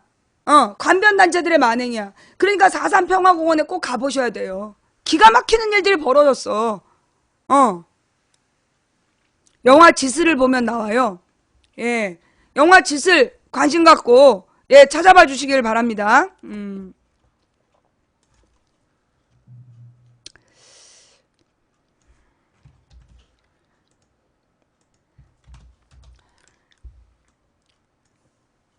그러니까 이게 이승만 때 이런 관변단체를 동원해갖고 자신의 독재 정권을 유지를 했단 말이야. 근데 이게 이명박 박근혜 정부 들어서서 그 이승만 시절로 돌아가는 거야. 그러니까 이 개새끼들이 맨날 입만 열면 하는 얘기가 이승만이 국부래잖아. 이승만이 건국의 아버지다. 이승만이 국부다라고 주장하는 게 뭐냐면 이승만식 정치를 하겠다는 거야. 이 잡놈 새끼들이. 지슬이 무슨 뜻인지 모르겠는데,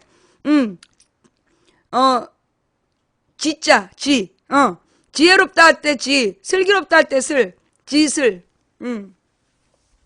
예. 지슬이 감자, 감자라는 뜻이에요. 내가 영화 지슬 못 봤거든. 두려워갖고, 내가 그거 보면 기절할까봐. 내가 그 남영동 보고 기절했잖아. 그래가지고 내가 웬만하면 그런 너무나 리얼리티 영화는 겁나서 못 봐. 하여간 이승만 무덤은 파내야 돼. 이승만 무덤은 진짜 파내야 돼. 자, 미국판 어버이연합 국정원 반대 집회 깽판 놓은 전력. 2013년 뉴욕 예일대 국정원 비판 시위에서 난동 일당 지급 의혹도. 어버이연합 게이트 판박이. 이건 무슨 얘기일까요?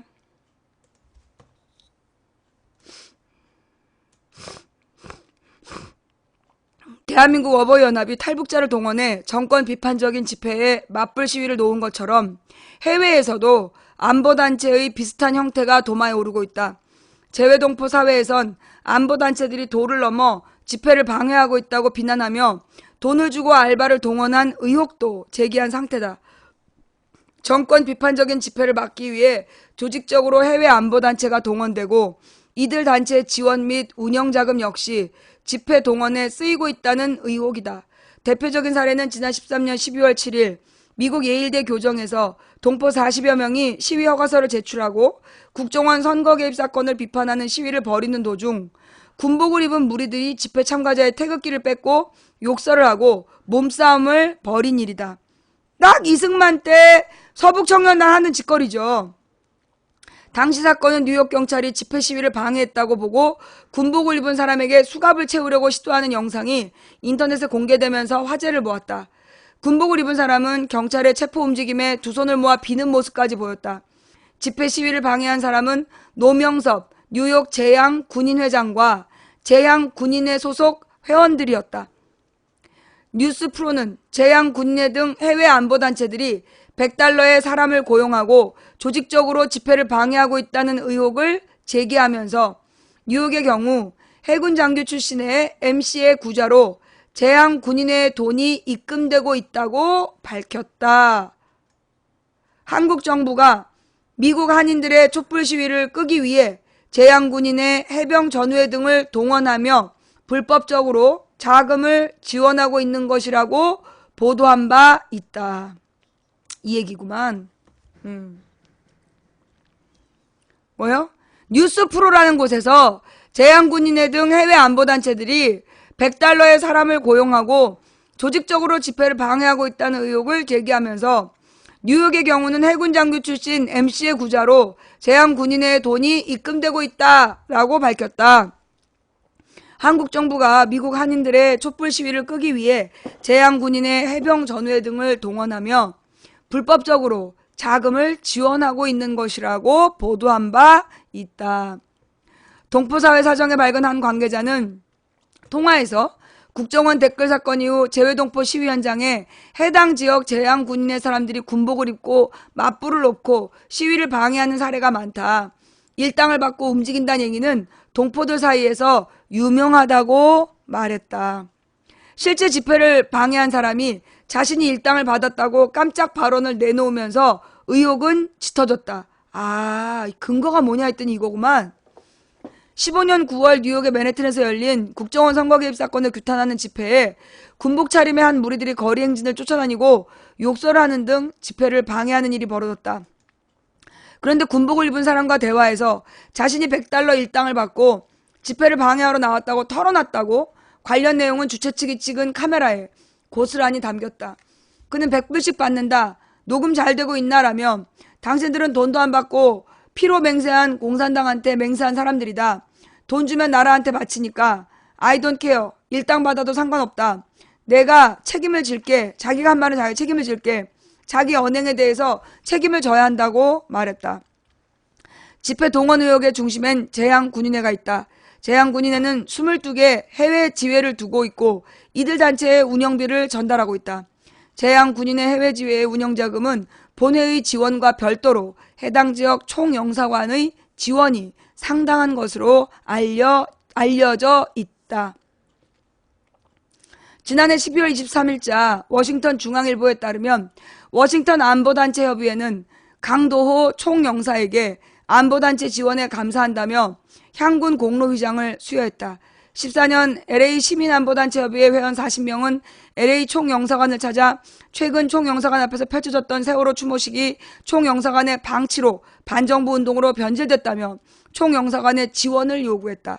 반정부 시위를 막기 위한 애국활동에 운영자금 등 지원을 사실상 요청한 것이다. 재외공관장, 재외동포단체에 줄 수 있는 동포단체 보조금 지원 사업은 개인 쌈짓돈처럼 쓸 수 있다는 문제가 제기돼 12년 폐지됐지만 지난해 재외동포사회와 파트너십 사업이라는 이름으로 지원 예산이 신설됐다.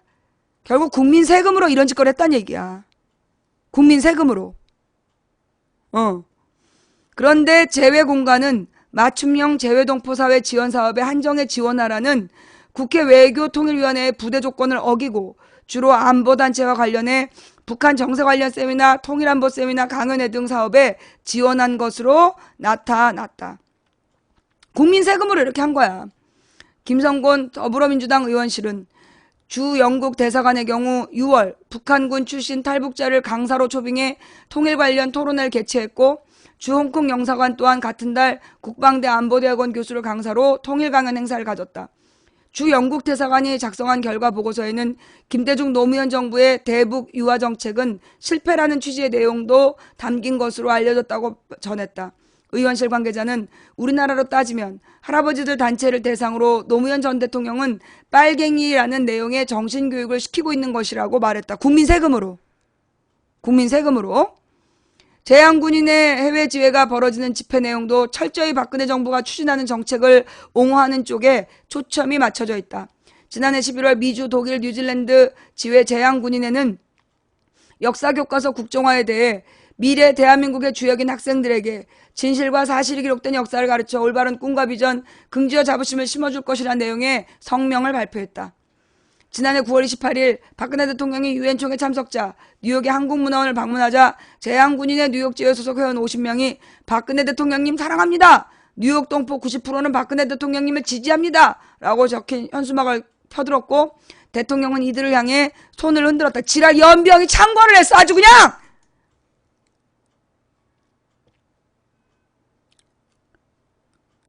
지랄 연병이 창궐을 했어.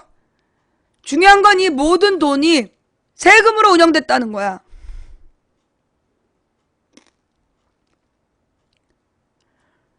재벌과 국민 세금으로 이런 짓거리 했다는 거야.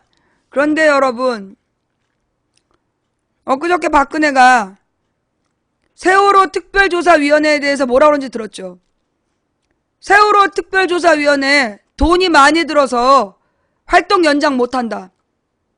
정말 씨발이야. 이런 쓸데없는 데다 돈 퍼다 붓고 세월호 진상규명할 돈이 없다는 게 말이 되냐?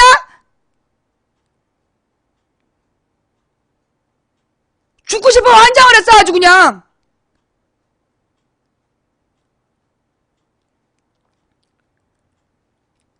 그 다음 구미시에서 박정희를 우상화하는 뮤지컬에다가 28억을 쓴다며? 미친 거 아니야? 경북 구미가 내가 알고 있기로는 경북에서 거의 제일 가난한 쪽에 들어갈걸? 그치? 경북 구미시가 지금 그렇게 부유하지 않아. 예산이 많지가 않다고. 그런데 거기서 28억을 박정희 100주년 기념 우상화하는 뮤지컬에다가 그걸 쓴대. 28억을. 미친 거 아니야? 누구 무슨 돈으로 그런 짓을 하냐고. 구미에 지금 굶어 죽어가는 할아버지 할머니들이 얼마나 많은데.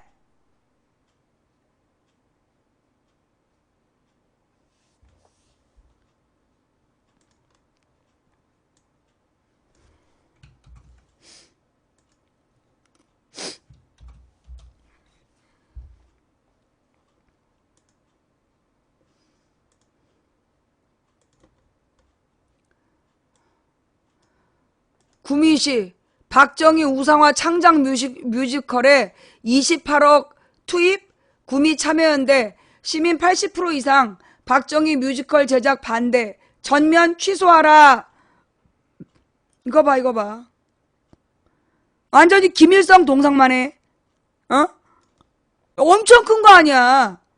박정희 신격화에 전국적으로 이거 봐, 어머 어떡하니. 박정희 신격화에 전국적으로 놀라지 마시고요. 심장이 약한 여러분 들으시면 안 돼요.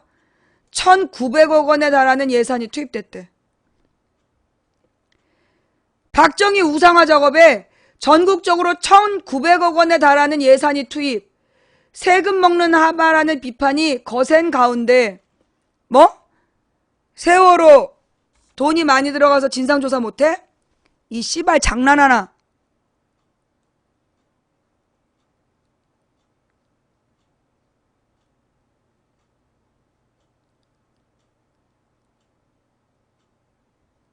하고 싶은 말 다 하면 내가 영정 먹어둘까봐 내 욕을 못해 내가 진짜. 정말 이 삐리리 진짜 아유 진짜 씨발 아우 씨발 아우. 경북 구미시가 내년 박정희 탄생 100주년을 맞아 28억 원을 들여 박정희 뮤지컬을 추진 중인 것으로 알려져 구미 시민단체가 전면 취소를 요구하고 나섰다. 구미 참여연대는 26일 반대 성명을 내고 박정희 전 대통령은 현직 대통령의 아버지라며 그렇기 때문에 임기 중에 실시되는 100주년 기념사업과 박정희 뮤지컬은 일방적인 미화와 우상화의 대상이 될 수밖에 없다고 우려하며 이같이 촉구했다. 구미시는 100주년 기념사업으로 국제학술대회, 뮤지컬 공연, 사진 전시회, 탄생 100주년 기념우표 기념주화 발행, 근대화 세대 인물 초청 구미 투어, 불꽃 축제, 휘호집과 근대화 관련 책자 발간 등을 구상하고 있는 것으로 미친 거 아니야? 경북 구미는 가난한 할머니 할아버지들 안 계셔?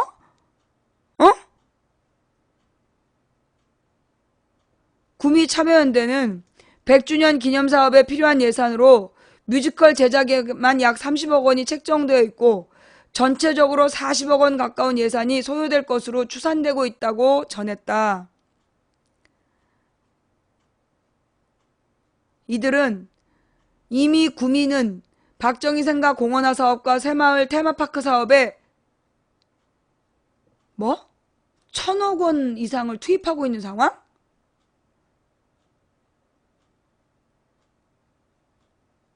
박정희 생가 공원화 사업과 새마을 테마파크에 1,000억 원 이상의 예산을 투입하고 있는 상황이래. 이 진짜 미친 것들 아니냐 이거?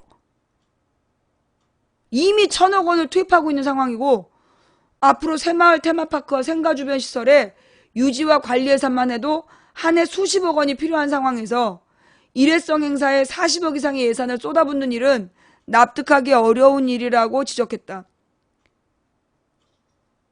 아, 경북 구미 시민들이 부자인가 봐요? 세금을 많이 내나 봐요. 그죠? 아, 이제 경북 구미에는 국가에서 지원할 필요가 없겠네. 그렇잖아. 경북 구미 시민들이 세금을 얼마나 많이 내면 세금이 남아 돌아서 이 짓거리를 하겠어. 그지? 이 구미 시민들이 이런 애를 시장으로 뽑아주니까 이런 거 아니겠어.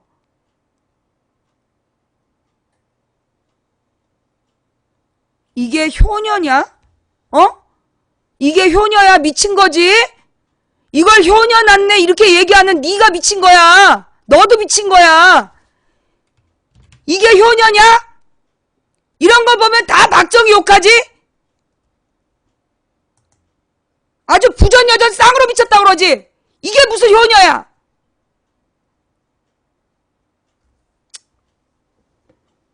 구미시는 최근 구미 참여연대 창작 뮤지컬 제작 계획에 대한 정보 공개 요구에 확정되지 않은 정보를 사실로 인지할 오해 소지가 있다고 판단, 해당 업무 수행이 곤란하게 될 우려가 있다며 공개를 거부했다. 이와 관련 구미시 관계자는 이날 고발뉴스와의 통화에서 연초에 계획을 28억 정도로 잡기는 잡았다며, 하지만 현재로서 확실하게 예산을 확보한 것도 아니고 사업 실행 여부도 확정되지 않은 상태라 시민들의 의견을 들을 상황은 아니라고 판단했다고 밝혔다. 이 관계자는 그러면서 사업이 어느 정도 구체화되고 밑그림이 그려지면 예산 등을 오픈, 시민들의 반대 의견 수렴할 부분은 수렴할 예정이라고 덧붙였다. 의견 나왔네. 반대. 주민들의 의견 나와있네. 찬성 반대. 찬성 반대. 한편 구미 참여연대는 지난 22일 박정희 뮤지컬에 대한 시민의 의사를 물은 결과 80% 이상의 시민들이 제작 반대 의견을 표명했다고 밝혔다. 이들은 매주 수요일 구미시청 앞 1인 시위는 물론 매주 금요일 시민들의 의사를 묻는 찬반 스티커 붙이기 캠페인을 이어나갈 예정이다. 구미 시민 여러분, 여러분의 복지로 쓰여질 비용이 이렇게 나가고 있습니다. 가만두면 안 되겠죠? 구미시장 이거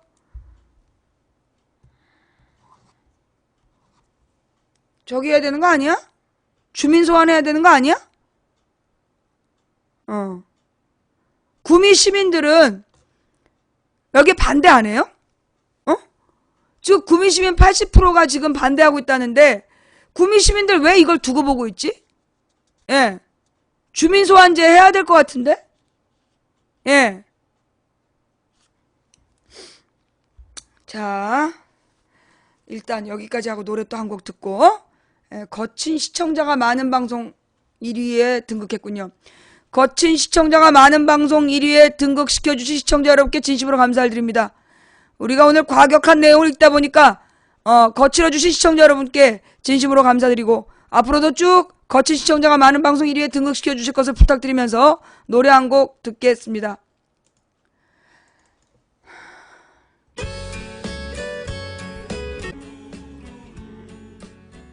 미친 것들이야.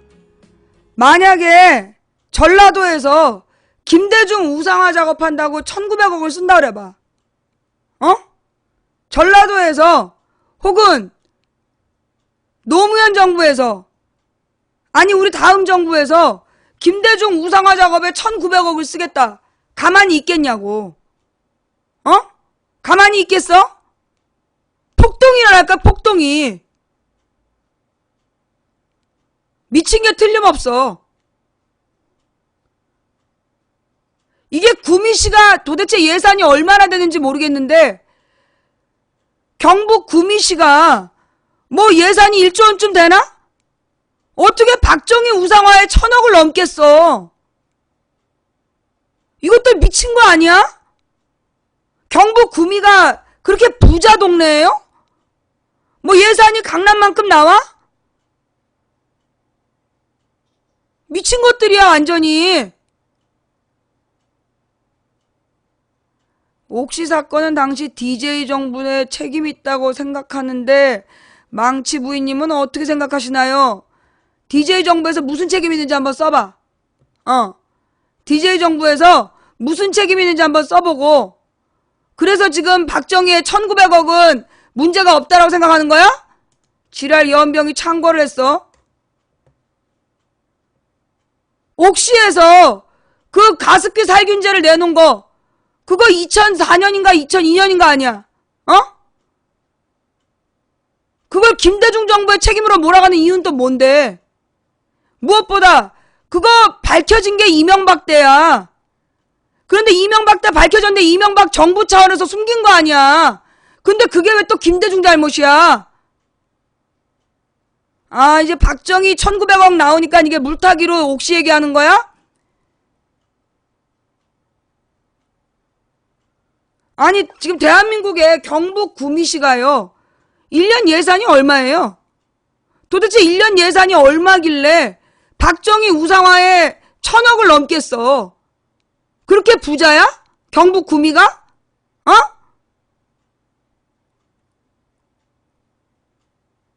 경북 구미 예산이 1조 1000억? 경북 구미시 예산이 1조 1000억이에요? 진짜? 아니, 어떻게 그렇게 커? 인구가 몇인데? 경북 구미 인구가 몇인데 1조 1000억이다 돼.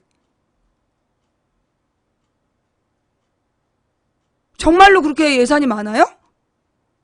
오, 우리 도봉구는 인구가 43만인데 4천억이야. 근데 인구 50만에 1조 1000억? 어디서 그렇게 돈이 들어오는 거야? 구미공단에서? 아, 그 구미 살만하구나. 구미 살만한가 봐요. 그 1조 원이 넘는 예산이 있는 거겠지. 지금 구미 예산이 1조 1000억이래잖아. 와, 대단하네. 그러니까 시 예산의 10%를 박정희 우상화에 쓰는 거구나. 대단하네. 그러니까는 그 구미시의 대기업에서 내는 세금으로 1조 1000억을 걷어들여서 그걸로 그 시예산 10%를 박정희 우상화에. 와, 구미 엄청 부자구나. 몰랐네. 구미에는 뭐 가난한 사람이 없겠네요. 42만 명이 1조 원을 나눠 갖는다고 해봐. 야, 이 부자겠는데, 구미는? 예.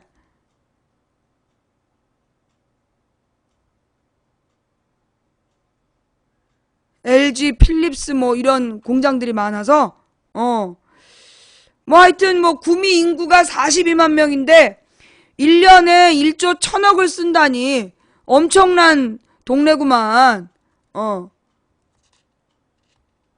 우리는 도봉구는 인구가 43만 명인데요. 한 해 예산이 한 4천억밖에 안 돼요. 예. 근데 구미는 1년에 1조 1000억이라니 엄청 부자구만. 그 돈을 구미시에서만 다 쓰고, 그러니까 돈이 쓰고 남으니까 저럴 거 아니야. 그러니까 박정희 우상화에 돈을 다 쓸 거 아니야. 야, 대단하네. 구미 살기 좋은 동네인가 봐.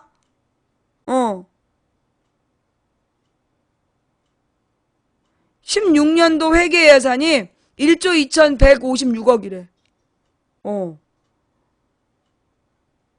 42만 명밖에 안 되는 동네에서 1조 1000억이 되니까 돈이 남아돌아서 저지랄인가 보지. 예. 와, 살만하네, 구미. 예. 하여간, 그래서 뭐 28억 정도는 껌값인가 봐. 와, 구미 시민들은 굉장히 행복한가 봐요. 예. 부럽네. 저렇게 돈 많이 쓰고 1인당 한 500만원씩 나눠 가져도 되는, 야, 대단한 구미. 예. 칭찬인 줄 알 거야, 이 정도까지 하면. 그죠? 예.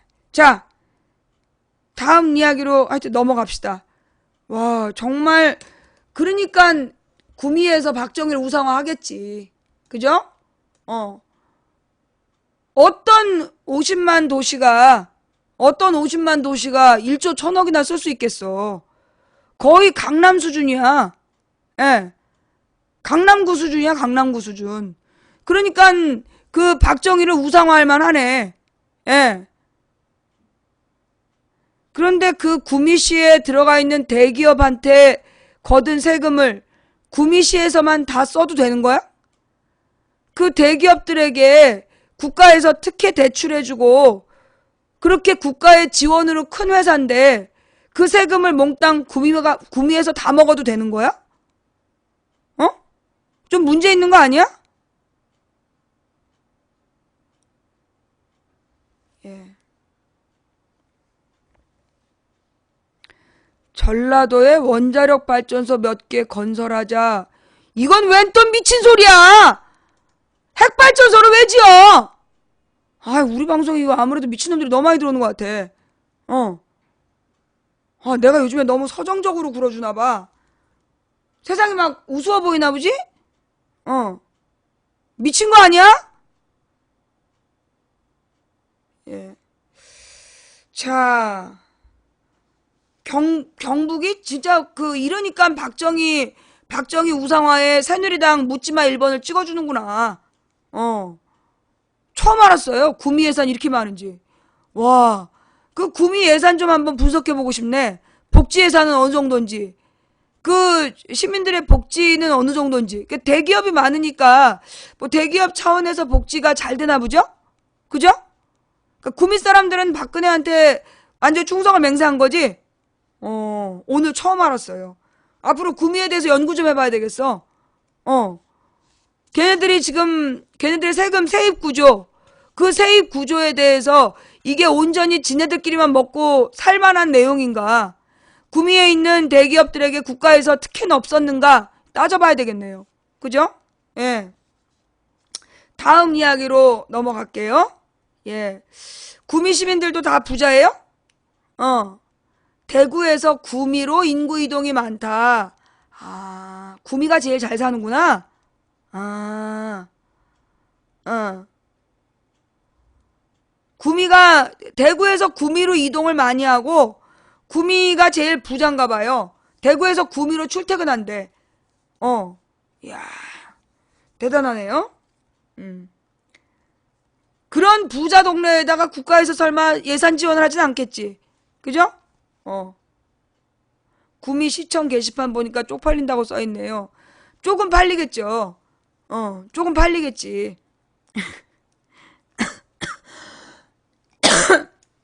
자, 이렇게 해서 이제 박정희 우상화 예산. 구미시에서 박정희 우상화 예산 절반만 잘라줘도 세월호 진상규명 하겠구만. 인구 50만 도시에서 박정희 우상화 예산 절반만 잘라줘도 세월호 진상규명 몇 년은 더 하겠구만. 세월호 특조위 돈이 많이 들어간다는 박근혜. 지아부지 우상화 예산은 1900억이 들어가도 그 돈이 많단 얘기는 안 하면서 지금 세월호 특별조사위원회 150억 들어가는 것도 돈 아깝다고 지랄하는 거 아니야.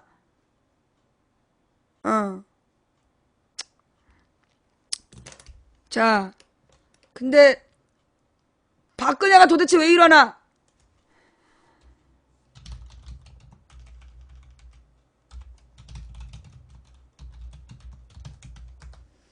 야, 나는 경북이 되게 못 사는 줄 알았더니 엄청 잘 사네.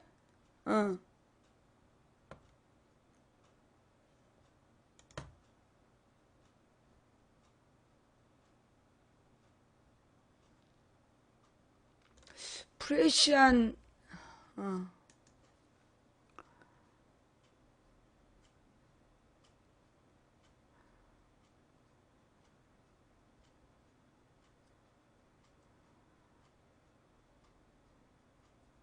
제목이 바뀌었네요. 박근혜, 박정희 전두환보다 더 배신당할 것. 김태형 심리연구소 함께 소장. 인터뷰래요. 꼭 1년 만이다. 박근혜 대통령은 연산군. 대통령 하기 싫다는 파격적인 심리 분석으로 화제를 모았던 김태형 심리연구소 함께 소장을 다시 만났다. 선거의 여왕이라던 박근혜 대통령이 처참하게 깨진 4.13 총선에서 드러난 민심을 어떻게 보고 있는지, 또 이런 충격적인 결과를 박 대통령은 어떻게 받아들이고 국정 운영을 할 것이라고 전망하고 있는지 궁금해서다. 박근혜 대통령에 대한 지지는 박근혜 정치력에 대한 지지가 아니었다. 기득권층에 박근혜 옹립 과정이 있었고, 민심에서는 어릴 적부터 박근혜를 봐왔던 심리적 유착 관계가 있었다. 하지만 이 애잔함이 가진 위력은 단 한 번, 영예가 대통령이 될 때까지였다. 지지가 2번, 3번 이어지려면 영예 박근혜는 정치력을 보여줬어야 했다. 박근혜의 정치력은 허구적이며 국민적 지지 또한 허구적이다. 한번 붕괴하기 시작하면 굉장히 빨리 무너질 것이다. 김태형 소장이 분석한 4.13 총선에서 선거 여왕이 힘을 발휘하지 못한 까닭이다. 그렇다면 박 대통령은 이런 민심을 받아들여 구시대적, 권위적인 국정운영 방식에 변화를 줄 것인가?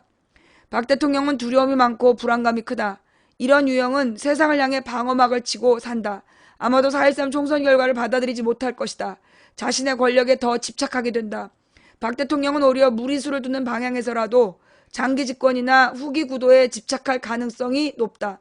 하지만 집권 여당인 새누리당 내에서 이런 박 대통령은 계속 수용할 가능성은 크지 않다고 봤다. 김 소장은 집권 세력과 지지층이 박근혜를 버리는 정도는 과거 박정희, 전두환 등 여권의 지도자를 배신한 것에 비하면 아무것도 아닐 것이라고 전망했다. 기득권층 내에서 박근혜 제거 프로젝트는 이미 시작됐다는 것이다. 어버이연합과 전경련 커넥션은 시작일 뿐이며 앞으로 여권 내부의 자중질환으로 인한 어지러운 정국이 이어질 것으로 전망했다. 4월 13일 애인과 헤어지다. 4.13 총선이 새누리당 완승, 개헌 가능한 의석수 차지와 같은 기존의 예측을 빗나갔다. 집권 여당인 새누리당은 원내 제2당이 됐고 여소야대 국면이 마련됐다. 선거 전 이런 결과를 예상했나? 새누리당이 아닌 야당 쪽으로 표가 많이 갈 것을 예상했다. 야권 후보 단일화가 안 돼서 새누리당이 어부지리로 다수당이 될지언정 정당 득표율은 야당이 우세할 것으로 내다봤다. 중앙선거관리위원회에 따르면 4월 13일 치러진 20대 국회의원 선거에서 새누리당이 33.5, 더불어민주당 25.54, 국민의당 26.74, 정의당 7.24로 정당 득표율을 기록했다. 하지만 유권자는 현명했다. 개인적으로는 국회의원 당선 가능성이 높은 사람에게 표를 주고 집단적으로는 집권 여당을 견제할 수 있도록 야권에게 힘을 줬다. 그 결과 새누리당이 원내 1당에서 2당으로 떨어졌다. 놀라운 일 아닌가? 그런 점에서 예측의 일부는 빗나갔고 일부는 맞았다. 이번 선거 결과에 대한 민심 어떻게 봐야 될까? 1년 전 인터뷰에서 현재 집권 세력은 시대착오적인 유신 잔당들이라고 했다. 시대착오적이라는 말은 시대가 흘러가면서 점점 어려운 상황에 부닥친다는 것을 의미한다. 박근혜 정권 4년 차인 현재 가시화되고 있다. 청와대와 새누리당은 새 시대를 감당할 수 없는 정치력이라는 점이 분명해졌다. 새누리당 입장에서 보면 통치 역량의 부재가 그대로 드러난 선거였다. 새누리당이 전국을 주도하거나 국면을 통치하는 데 썼던 수법은 크게 2가지였다. 하나는 공안정국 조성과 종북몰이, 2번째는 거짓말과 사기. 새누리당은 국민과 시대를 대변할 수 있는 이데올로기가 없기 때문에 2가지로 버텨왔다. 뭐하고 뭐? 공안정국 조성과 종북몰이, 거짓말과 사기. 그런데 내가 이거 같은 거죠. 솔직히 2가지가 아니라 1가지야. 공안정국 조성과 종북몰이가 결국은 이 거짓말과 사기였잖아요. 그죠? 얘네들 왠지 미친 것 같아. 왜들 이러실까? 방송 좀 잘 들어. 집중해서 좀 들어봐. 그런데 이번 선거에서는 전혀 통하지 않았다. 북한 해외식당 종업원의 집단 탈북과 북한 정찰총국 출신의 대좌 망명 등 이런 것이 선거에 영향을 미치지 않았다. 외신도 4.13 총선에서 북풍의 영향력이 없었다며 놀라워했다. 앞으로 집권 세력이 종북몰이는 점점 더 통하지 않을 것이다. 미국의 워싱턴 포스트는 한국의 이번 총선에서 북풍은 별 영향을 미치지 못한 반면 경제가 표심을 좌우했다고 분석했다. 정확하네요. 그죠? 예. 이렇게 깨지게 된 거는요. 2010년에 천안함 사태 때 전쟁을 원하면 1번, 평화를 원하면 2번. 그 얘기가 나온 다음에 종북몰이가 북풍파리가 안 되는 거야. 선거 막판 새누리당은 엎드려 절하며 잘하겠다고 반성했지만 국민들은 속지 않았다. 거짓말인 게 너무 뻔하니까. 왜 이게 거짓말인지 드러났어.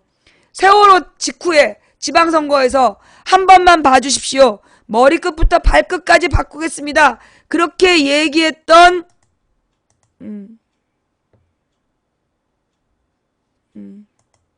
잠깐만요. 그렇게 얘기했던 그 새누리당, 예, 이들에 대해서 그 선거 끝난 뒤에 세월호 유가족들한테 삿대질하고 그 선거 끝나기 전엔 손 붙잡고 언제든 찾아오라 그러던 박근혜가 국회 앞에서 마주친 세월호 유가족들한테 쌩까던 모습, 이런 걸 보고 더 이상 국민들이 속지 않는 거죠. 새누리당의 한계가 드러난 셈이다. 새누리당은 이 시대를 무엇으로 헤쳐나갈 것인지 고민하지 않을 수 없게 됐다.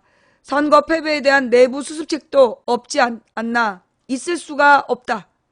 국민의 입장에서 보면 고통이 더 이상 참을 수 없는 한계치에 다다랐다. 사람이 상처를 입고 고통을 느끼더라도 처음에는 버틴다. 하지만 어느 정도 한계에 이르면 표출한다. 참고 참았던 누적된 고통이 이번 선거를 통해 더 이상은 못 참겠다는 민심으로 폭발한 것이다.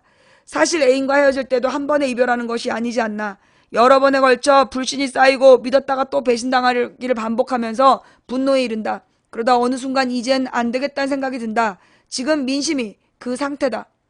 선거의 여왕 그 힘을 다하다. 지난 인터뷰에서 박근혜 대통령은 집권 의지가 없는 사람이라고 했다. 또 정권은 잡았지만 집권 의지가 없어 전국 운영에 손을 놓고 있다고 했다. 기존 생각과 너무 달라서 반응이 컸는데 김태형 소장의 말대로 박근혜 대통령이 집권 의지는 없었을지 모르지만 권력 유지에는 강한 의욕을 보였다. 그리고 선거를 통해 권력을 유지해왔다. 하지만 사실상 전패했다. 이유가 무엇일까? 박근혜에 대한 지지는 박근혜 정치력에 대한 지지가 아니었다. 국민들이 박근혜에게 표를 주며 도왔던 것은 뛰어난 정치가 이어서가 아니다. 일단 기득권층에 박근혜 옹립 과정이 있었고 민심에서는 어릴 적부터 박근혜를 봐왔던 심리적인 유착관계가 있었다.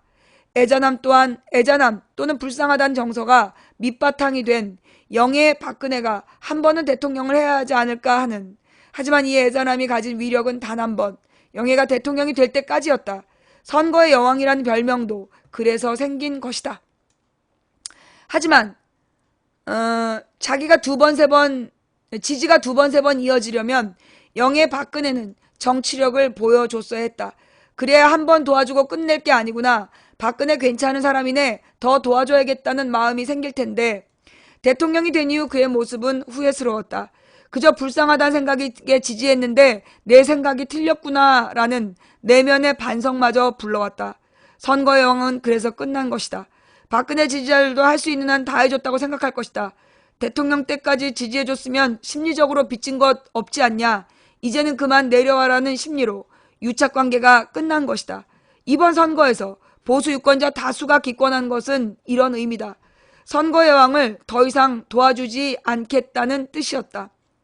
박근혜의 정치력은 굉장히 허구적이다. 국민적 지지 또한 허구적이다. 이성적인 판단에 근거한 지지라기보다는 심리적 유착관계에 의한 일시적인 지지였기 때문에 한번 붕괴하기 시작하면 굉장히 빨리 무너질 것이다. 4.13 총선을 기점으로 붕괴되고 있다고 보는 건가? 그렇다.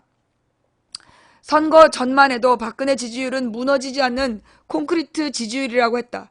그런데 22일 발표된 여론조사 결과 박근혜 대통령 지지율이 20%대로 떨어졌다. 전통적인 지지층 상당수가 선거라는 시점에 맞춰 더 이상 지지하지 않겠다고 판단했다는 사실이 잘 이해되지 않는다. 조금 신기하다. 평상시 박 대통령을 지지하는 것과 다시 국가를 맡기는 것은 차원이 다르다. 이때는 정말 신중하게 생각할 수밖에 없다. 유권자들이 이번에도 박근혜 대통령을 지지했다면 국민적 심리가 정상이 아니라고 생각했을 것이다. 4.13 총선 전에는 이해 가능한 수준이었지만 집권 3년 동안 이어진 실패한 정치에도 불구하고 또 새누리당에게 국가를 맡겼다면 이해 불가능이다. 나라의 존립이 위험하다고 본다. 다행히도 민심은 납득할 정도만 움직인다. 떨고 있는 박근혜, 자기 세계의 가치다. 수구 보수 세력의 옹립으로 대통령에 오른 박근혜. 그는 선거에서 질 수 있다는 생각을 한 번도 해보지 않았을 것이다. 지금 어떤 마음일까? 조금 과장하면 일종의 자폐 상태가 아닐까. 이래서 제목이 박근혜는 자폐 상태, 총선 결과 못 받아들여 라고 나왔던 제목이 바뀌었어요. 박근혜 대통령은 두려움이 많고 불안감이 크다. 이런 유형은 세상을 향해 방어막을 치고 산다. 그래서 갈수록 시야가 좁아진다. 바깥 세상은 위험한 곳이고 방어막을 친 안쪽만 안전하다고 생각하게 된다. 그러면서 자기 세계에만 빠지는 자폐 성향을 보일 수 있다. 인식도 당연히 왜곡된다. 심리학에서 인간의 인식이 왜곡되는 것은 사실 지적인 문제가 아니다. 심리적인 문제다. 망상은 지적 수준이 낮은 사람에게만 생기지 않는다. 정신적으로 문제가 있다면 피해 망상에 사로잡히는 것이 아닌가. 자폐 성향이라는 것도 지적 수준보다는 정신 건강과 관련이 있다. 박근혜 대통령은 정신 건강이 좋지 않기 때문에 심리적으로 폐쇄성을 띈다. 자기 안에 갇힌 사고, 즉 우물한 사고를 하는 셈이다. 잠깐 얼려드릴게요. 웃고 가세요. 예.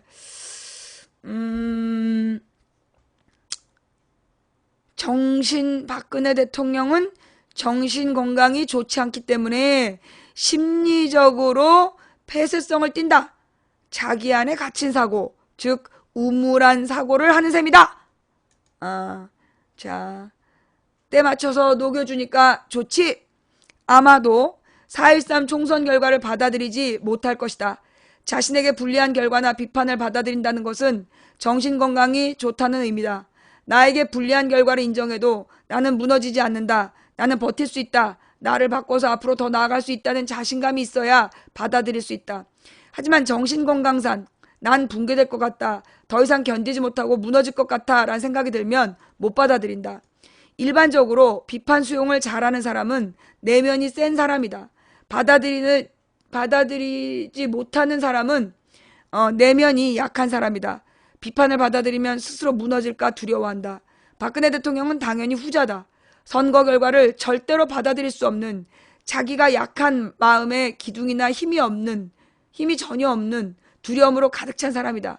앞으로 점점 더 인식이 왜곡될 가능성도 없지 않다. 조금 하여튼 뭐 계속 봅시다. 선거 결과 권력이 의회로 넘어갔지만 대통령의 임기가 1년 반이나 남은 상황에서 염려되는 게 있다.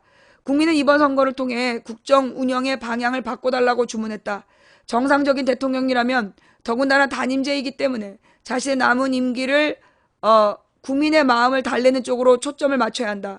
그래야 자신의 소속 정당이 다음 대선을 도모할 수 있다. 하지만 박근혜 대통령은 그럴 마음이 없어 보인다. 전혀 없다. 박근혜 대통령은 기본적으로 세상을 무서워하는 사람이다. 오히려 4.13 총선 이후 겁이 더 많아졌을 것이다.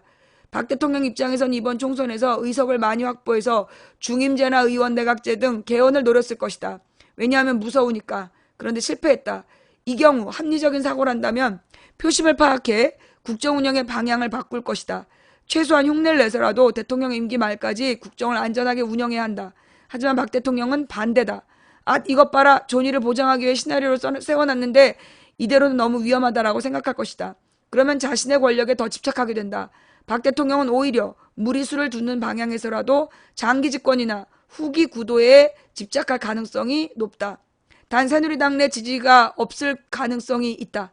박 대통령의 정치력이라는 것 사실 실체가 없지 않나. 선거의 여왕의 유일한 이용 가치는 득표력이었다. 그런데 이번에 득표력이 없다는 사실이 판명났다.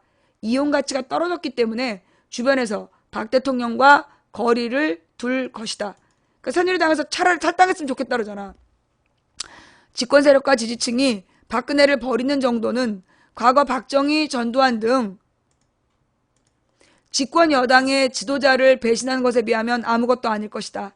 하이에나 떼가 엄청난 속도로 달려들어 물어뜯을 것이다.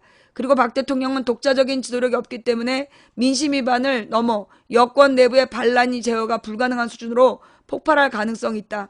이런 권력 누수가 박 대통령의 무리수와 충돌하면 내부에서 직접 박근혜 제거를 생각할 수도 있다. 박정희도 그래서 제거된 거죠. 박정희도 내부에서 제거된 거잖아. 박 대통령에게 탈당을 요구한다거나 하는 방법으로 그렇다. 또는 권력을 완전히 무력화시킬 수도 있다. 전혀 도움이 안 되니까 선거 후유증을 겨우 잊고 나름 잘 진행되고 있는데 박 대통령이 또 빨간 옷 입고 등장해 망칠 수도 있으니까 상황이 아주 이상하게 돌아갈 것이다. 흐름상 예측이 그렇다. 빨간 옷 입고 투표하는 바람에 국민들이 옷 색깔을 옷이 없어서 빨간 옷 입고 투표를 해? 권성동 이 주둥이를 그냥! 새누리당의 대권 잠룡들 오세훈, 김문수, 김무성 등이 이번 선거에서 무너졌다. 새누리당이 자생력을 잃었다는 표현까지 나왔다. 박근혜 대통령이 다음 대선 주자로 누군가를 세우고 싶어도 인물이 없는 곤란한 처지다. 그게 바로 집권 여당이 시대착오적 세력이라고 말한 이유다. 그나마 대선 이후 박근혜의 득표력으로 보궐선거 한 번 더 한 거 아닌가. 그런데 이 특수가 사라졌다. 새누리당 입장에서는 멘붕이 될 수밖에 없다. 결국 외부에서 수혈해야 하는데 곤란해졌다. 반기문 유엔 사무총장은 김대중 동행 보고권으로 위치가 불안정해졌다. 전체 세력이 조금만 흔들면 반기문 바람이 쉬 꺼질 수 있다. 새누리당은 안철수 대표 영입도 고려했을 텐데 호남에서 가지 마라라며 국민의당 발목을 잡았다. 그렇다면 아주 참신한 인사를 영입해야 하는데 지금 어떤 사람이 초상집에 가겠나. 대권을 준다고 해도 굉장히 곤란한 상황에 처할 것이다. 개인적으로는 울산 북구 윤종호 당선인 선거사무소를 압수수색한 것처럼 박 대통령이 무리한 행동을 할까봐 걱정된다. 눈에 뻔히 보이는 정치 탄압과 정치 공작, 앞으로 더 심하게 일어날 수도 있다. 민심 위반과 권력 누수, 그리고 반란이 이미 시작됐다. 언론에서 계속 흘러나온다. 어버이연합과 전경련의 커넥션은 시작일 뿐이다. 세월호 참사의 진상이 밝혀지면 분위기는 걷잡을 수 없을 것이다. 설마 임기도 못 채우는 것은 아닌지 그건 예측 불가다.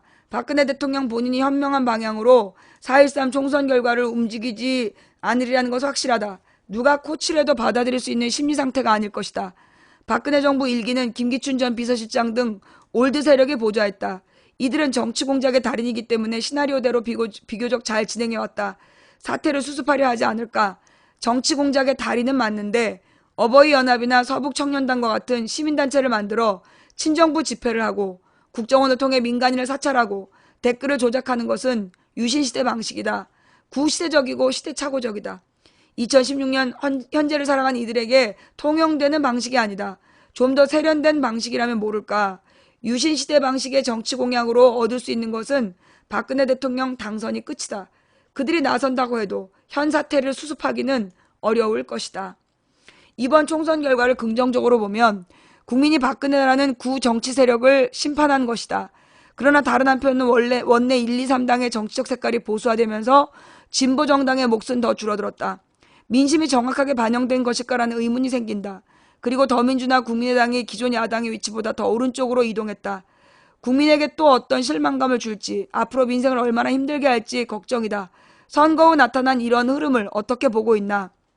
야당에 대한 불만도 집중적으로 표출된 선거였다. 더민주가 좋아서 표를 준 유권자는 많지 않다고 생각한다. 새누리당이 미워서 더민주를 찍은 것이다. 호남이 이런 정서를 집중적으로 드러냈다. 일반적으로 더민주 너희들은 야당이 아니라고 지적한 것이고 진보적인 유권자들은 더민주 너희는 새누리당 이중대 아니냐라며 정체성을 따져 물은 것이다. 그래서 국민의당을 찍었다고? 어쩐지 좀 이 사람 수상하다 싶었어.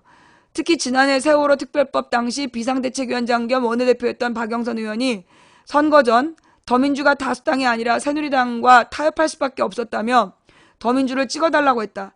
선거가 끝난 지금 더민주는 새누리당을 제치고 원내 1당이 됐으며 여소야대 국회가 됐다. 20대 국회의원 의석수 현황은 더민주 123석, 새누리당 122, 국민의당 38, 정의당 6, 무소속 11석이다. 그런데 세월호 문제에 적극적이지 않은 것 같다. 문재인 전 대표가 16일 팽목항을 찾아 세월호 유가족을 만나고 자신의 트위터에 이제야말로 세월호 특별법 개정하고 진상규명이 필요하다고 했지만 글쎄 유권자들이 이런 모습을 보면 또 너희도 새누리당과 똑같다라는 생각을 가질 수밖에 없다. 비례대표 정당 득표율만 놓고 보면 더민주가 국민의당에게 졌다. 더민주에 대한 지지가 높지 않다는 뜻이다. 얼마나 말이 안 되는 말인가. 전국적으로 두 당의 득표율은 큰 차이가 나지만 더민주하고 국민의당, 정당 득표율은 국민의당이 높다. 국민이 더민주에 대해 엄중한 심판을 내린 것이다. 그런데 과연 정신 차릴까? 2017년에 있는 대통령 선거를 낙관하기 어렵다. 야당의 우경화 현상뿐 아니라 비겁화 현상 때문이다. 야당이 겁이 많아졌다. 다른 말로 하면 겁도둑이 됐다. 대선에서 어떻게 용감하게 싸울 것인지 우려가 된다. 그런 점에서 새로운 지도자의 부상이 요구되는 시점이다. 나는 이 사람의 글을 보면서 박근혜가 뭐 자폐 상태다. 너무 표현이 과하더라고. 그리고 지금 박근혜의 심리를 쭉 분석을 하는 과정에서 조금 이상하다 싶었어. 결론은 내가 볼 때 이 사람의 말은 앞뒤가 안 맞는 것 같아. 별로 이 사람 말 앞뒤가 안 맞는 사람이야. 박근혜가 자폐 상태이다. 그런 표현이 시원하다고 이거를 막 보라고 그러는데 나는 이 사람은 정확히 안철수에 대한 어떤 평가도 없어. 이번 선거에 대해서도 내가 볼 때는 별로 객관적으로 평가를 한 사람은 아닌 것 같아. 이게 왜 그러냐면 이게 지금 프레시아는 반문 정서가 강해. 예. 프레시아는 반 친노, 반 문재인 그런 정서가 강하기 때문에 그래서 이렇게 국민의당 중심으로 이제 그 기사를 쓴 것 같아요. 예. 이러면서 이제 이 사람의 이야기를 가지고 자연스럽게 이제 얘기를 해보면 좌우지간 박근혜가 이번에 언론사 편집장들을 만나가지고 어떤 표현을 했어? 국민이 국회를 심판했다. 일 안 하는 국회를 심판해서 그래서 3당 구도를 만들어준 거다. 라고 얘기를 했잖아요. 그러니까 박근혜가 제정신이 아닌 건 맞아. 이게 새누리당이 2당으로 떨어지고 그 심판하자 새누리당과 박근혜를 심판하기 위한 선거인데 국회를 심판했다라고 우기고 있잖아. 정상이 아닌 건 맞아. 제정신이 아닌 건 맞지만 근데 이 사람의 평가는 내가 볼 때 동의할 수가 없어. 예. 자기를 심판한지 모르고 선거 결과를 못 받아들이는 거야. 이 사람 전체 글 중에 딱 한 줄 그것만 인정할 만해. 나머지는 난 다 동의할 수가 없어. 국회 심판론이라고 생각하는 박근혜의 지적인 수준이 이 사람도 박근혜가 지적 수준이 모자라는 거 아니라는 거야. 내가 볼 때 지적 수준이 떨어지는 거야. 박근혜의 지적 수준이 떨어지는 거야. 그리고 뭐라 그러나 편집장 간담회에서 나온 말이 박근혜가 왠지 불안해 보였다. 예, 뭔가 불안해 보였다라는 다른 편집장의 글들도 있어요. 좌우지간 박근혜는 지금 총선 결과를 못 받아들이고 있는데 이 편집장 간담회에서 보여준 모습은 굉장히 자신감 있어 보였어. 우린 그걸 똑바로 봐야 돼. 박근혜의 자신감은 어디서 왔는가? 해독 불가 대통령 발언. 이게 대체 어느 나라 말인가? 요거 내가 이거 하면 또 잊어버릴 것 같은데 하고 싶은 말을.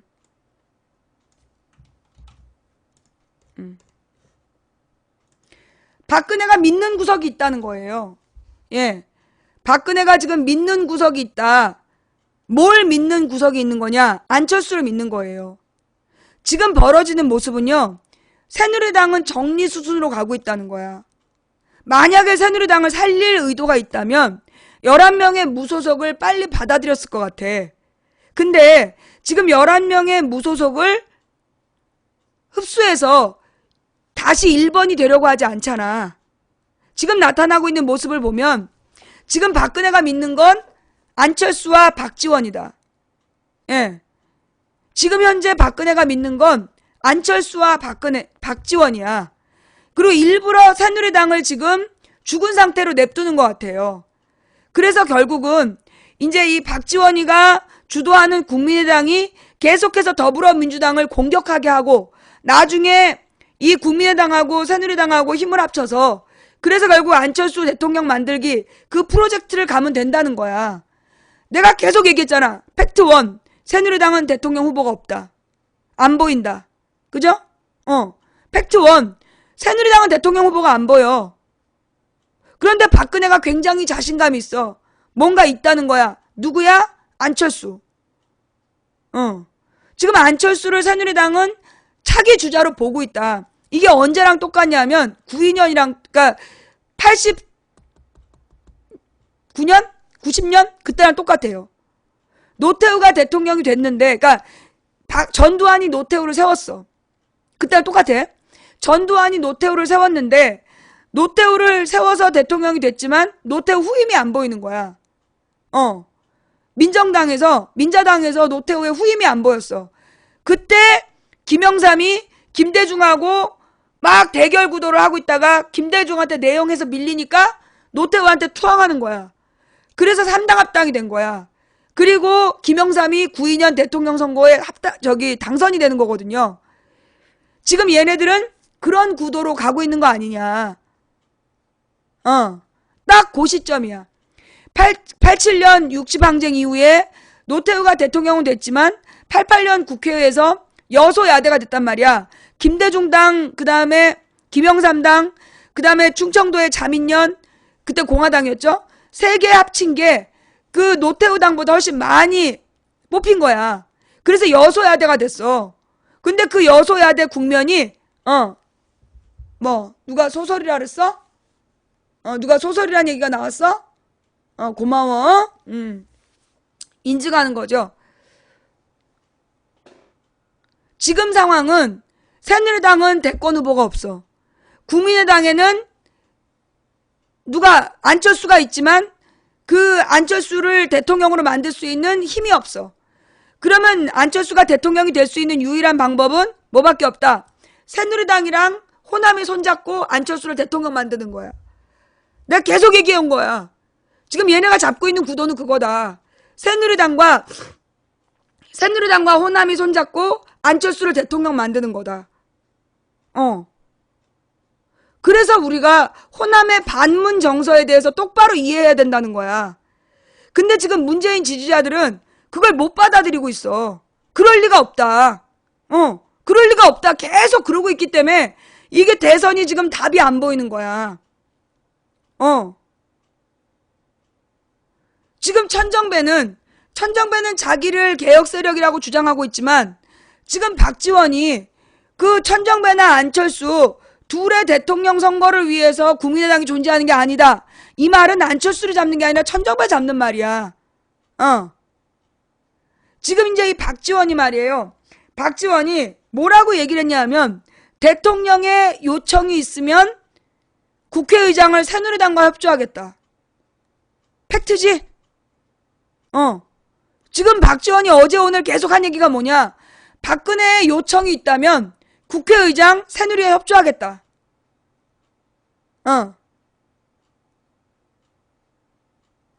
오늘 아침 라디오에선 뭐라 했냐.